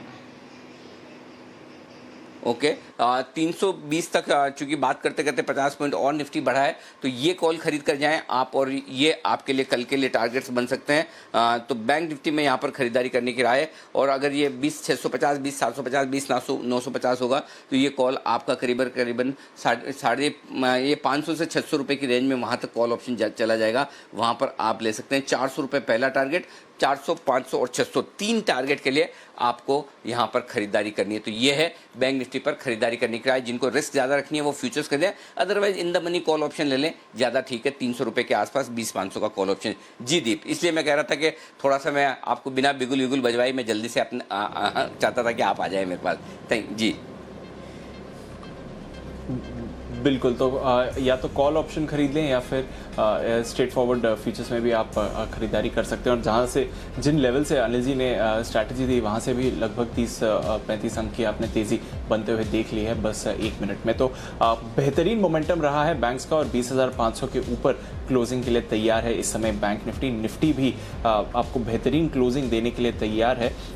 और ये हाईएस्ट क्लोजिंग होगी या हाईएस्ट लेवल है बाजार का 13 मार्च से, तो एक अच्छी गेन आ रही है। 13 मार्च को 9955 की क्लोजिंग हुई थी, तो 13 मार्च के बाद से ये हाईएस्ट क्लोजिंग बाजार देने को तैयार है। एक बार क्विकली देख लेते हैं कि आज कौन से स्टॉक्स एक्टिव रहे। बजाज फाइनेंस, बजाज फिनसर्व, बेहतरीन मूवमेंट आते हुए दिखा है इस स्टॉक पर। हमारे एक्सपर्ट्स ने इन दोनों स्टॉक्स के बारे में बात करी है, बजाज फाइनेंस, बजाज फिनसर्व, वागले जी और विश्वेश की तरफ से इस पर बात हुई है। जी एंटरटेनमेंट के लिए अच्छा दिन था, 9.5% की तेजी। टाटा मोटर्स, टाटा पावर, इन दोनों स्टॉक्स का अच्छा प्रदर्शन रहा। कोटक महिंद्रा बैंक, जिस दिन प्रमोटर स्टेक सेल हुई उसके बावजूद आपने शानदार तेजी बनते हुए देखी, 7.5% की। इंडसइंड बैंक का अच्छा पार्टिसिपेशन। गोदरेज प्रॉपर्टीज ने आज अच्छा प्रदर्शन दिया है। Piramal enterprises, L&T finance, Equitas, Ujjivan, इन सभी स्टॉक्स की अच्छी रैली रही। दमदार नतीजों पर दमदार एक्शन दिया है मदरसन सुमी में 5% की तेजी के साथ ये बंद हुआ है। HDFC फ्यूचर्स और एक्सिस बैंक, इन दोनों में ही बढ़िया तेजी आपने बनते हुए देखी है। पेज इंडस्ट्रीज 20,000 के ऊपर गया है। भसीन साहब के टारगेट्स यहाँ पर आते हुए दिखे हैं आपको। बाटा में शानदार खरीदारी रही। वेदांता का आज अच्छा पार्टिसिपेशन देखने को मिला। ICICI bank, TVS Motors, Titan, Lupin, federal bank जो अनिल जी ने बर्थडे पिक के तौर पर आपको दी है, वहां पर भी लगभग 2.5% की तेजी बनती हुई दिखी। तो अच्छा एक्शन रहा, लगभग सभी सेक्टर से पार्टिसिपेशन मिला। फिर भी कुछ स्टॉक्स हैं जहां पर मुनाफा वसूली हुई है। इंश्योरेंस स्टॉक्स आज थोड़े दबाव में आए। यूनाइटेड स्पिरिट्स में आज हल्का सा दबाव देखने को मिला। डिवीज लैब में थोड़ी मुनाफा वसूली हुई। डाबर हल्के से दबाव में था। कुछ फार्मा स्टॉक्स में थोड़ी मुनाफा वसूली हुई, जैसे कि डॉक्टर रेड्डीज 3900 के आसपास क्लोज होता हुआ दिखा। इंडिया बुल्स हाउसिंग और RBL बैंक, इन्होंने पार्टिसिपेट नहीं किया। अपोलो हॉस्पिटल्स भी आज हल्के से दबाव में था, और JSW स्टील भी थोड़ा नीचे था। बट अनिल जी, जो एक पॉजिटिव ट्रेंड बरकरार है जहां तक 2 जून और आपके बर्थडे का सवाल है। और देखिए 13 मार्च के बाद हाईएस्ट क्लोजिंग बाजार दे रहा है, तो लगभग 3 महीने 2 हफ्ते अगर उसमें से कम कर दें तो उसके हाई पर बाजार बंद होता दिख रहा है। 10,000 नहीं छू पाए, शायद पोस्ट एडजस्टमेंट लेवल्स दिखें, बट शानदार तेजी रही है। तो मार्केट्स ने भी आपका बर्थडे भरपूर एक्शन की तरह सेलिब्रेट करा है सर। नहीं दीप, इसमें ये सोचने की जरूरत नहीं कि 10,000 नहीं छुपाया, एकदम दिन के हाई पॉइंट पर बंद हुए हैं। 9994, आज का हाई 9995 है। अब इससे ज़्यादा 10,000 क्या होगा। 5 पॉइंट के लिए अगर कोई सोचे नहीं छू पाए तो एक अलग चीज़ है। और बैंक निफ्टी तो आप देखिए 20,500 के ऊपर बंद हुआ है, तो मुझे इस बिल्कुल। और आज सुबह देखिए, सुबह मूडीज़ का डाउनग्रेड, फिर डाउ फ्यूचर्स नीचे है, कल अमेरिका नीचे बंद हुआ, तो ये कहने में भी डर लग रहा था कि आज ऊपर बंद होंगे, लेकिन उसके बावजूद मतलब ये जो कुणाल जी, राकेश जी ने या वागले साहब ने या जैन साहब ने, जय ने अपनी अपनी तरफ से, सुमित जी ने मुझे बर्थडे गिफ्ट दिए, वो मैंने स्वीकार किए हैं। लेकिन मैं ये कहना चाहता हूँ, ये बर्थडे गिफ्ट जो आज बाजार हाईएस्ट लेवल पर जाकर बंद हुए हैं, 10,000 के बेहद करीब निफ्टी पर, 20,600 पर बैंक निफ्टी पर, ये बर्थडे गिफ्ट हमारे सारे दर्शकों की तरफ से, जो कि हमारे एक्सटेंडेड फैमिली मेम्बर्स है, उनकी तरफ से मुझे मिला है, जिसे मैं एकदम खुले दिल से स्वीकार कर रहा हूँ, एक्सेप्ट कर रहा हूँ और आप सबका शुक्रिया अदा करना चाहता हूँ। इतने सारे आप लोगों के प्यार भरे मैसेज हैं, शुभकामनाएं हैं, जो मुझे लगता है कि मैं संडे तक ही सारे कंप्लीट पढ़ पाऊँगा, इतने ज़्यादा हैं। तो कोशिश करूँगा अगले एक दो दिनों में सारे मैसेज पढ़ के आप सबको जवाब देने की कोशिश करूँ।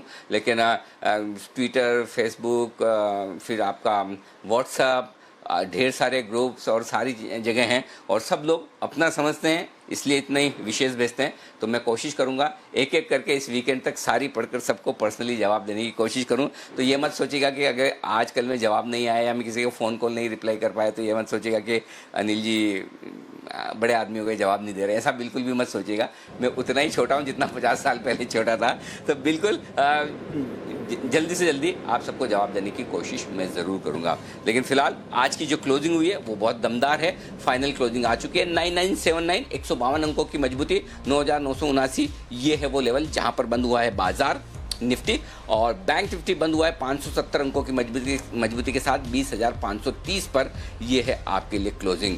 सेंसेक्स 522 अंक मजबूत होकर बंद होता हुआ दिखा है आज के सेशन में। आइए शाम 6 बजे क्या है खास आपके लिए।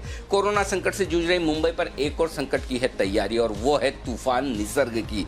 जी हाँ, मुंबई के करीब पहुंच चुका है ये तूफान और कल शहर पर धावा बोलने की तैयारी है। सरकार ने तूफान को लेकर रेड अलर्ट जारी किया है, कई एडवाइजरी भी जारी की है। लेकिन सवाल ये कि तूफान का सामना करने के लिए क्या मुंबई तैयार है और आपको किस तरह की सावधानियां इस पर रखने की ज़रूरत है, इस पर होगा हमारा खास शो आपकी खबर आपका फ़ायदा में शाम 6 बजे।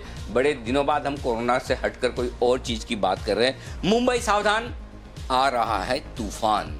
मुंबई सावधान, आ रहा तूफान, यह है कल के लिए आपकी सावधानी, आपकी तैयारी। वैसे तो लोग ज़्यादातर लोग इस वक्त अभी भी घर में ही हैं और मुंबई में ज़्यादातर जगह कंटेनमेंट जोन में है। रेड जोन में तो है ही हम के, लेकिन कंटेनमेंट जोन में भी हैं आसपास में ज़्यादातर जगह। तो इसलिए हम वैसे घर पे ही हैं। तो ये समझे कि एक दिन और ज़्यादा, 2 दिन और ज़्यादा आपको घर में ही रहना है, ये ध्यान में रखिएगा। तो ये है आपके लिए मुंबई के लिए ये कल का जो तूफान आने वाला उसके पहले की तैयारियों का जायजा। विदा लेने का वक्त है। कुणाल जी, राकेश जी, बहुत बहुत शुक्रिया। कुछ आपने मेरी बर्थडे पर बेहतरीन पिक्स दी। सुमित जी, साथ ही जैन साहब, आपका भी बहुत बहुत शुक्रिया बेहतरीन विशेष के लिए। इतना खूबसूरत आप गाते हैं, बजाते हैं, जो हम सब एंजॉय कर रहे हैं। और वागले साहब का भी बहुत बहुत धन्यवाद। सबसे बड़ी बात यह है, वागले साहब आज फिर से बड़े दिनों बाद मुझे है ना पुरानी फॉर्म में लौटते हुए दिखे। तो मैं वागले साहब वक्त के लिए यही कहूँगा, वागले साहब सुनिए, आप जब वो फ्रेंच बियर्ड रख रहे थे ना, वो आप संदीप वागले, संदीप पाटिल जैसे ही दिखते थे। और उस लिहाज से आपको एक चीज़ बोलना चाहता हूँ, form is temporary, class is permanent.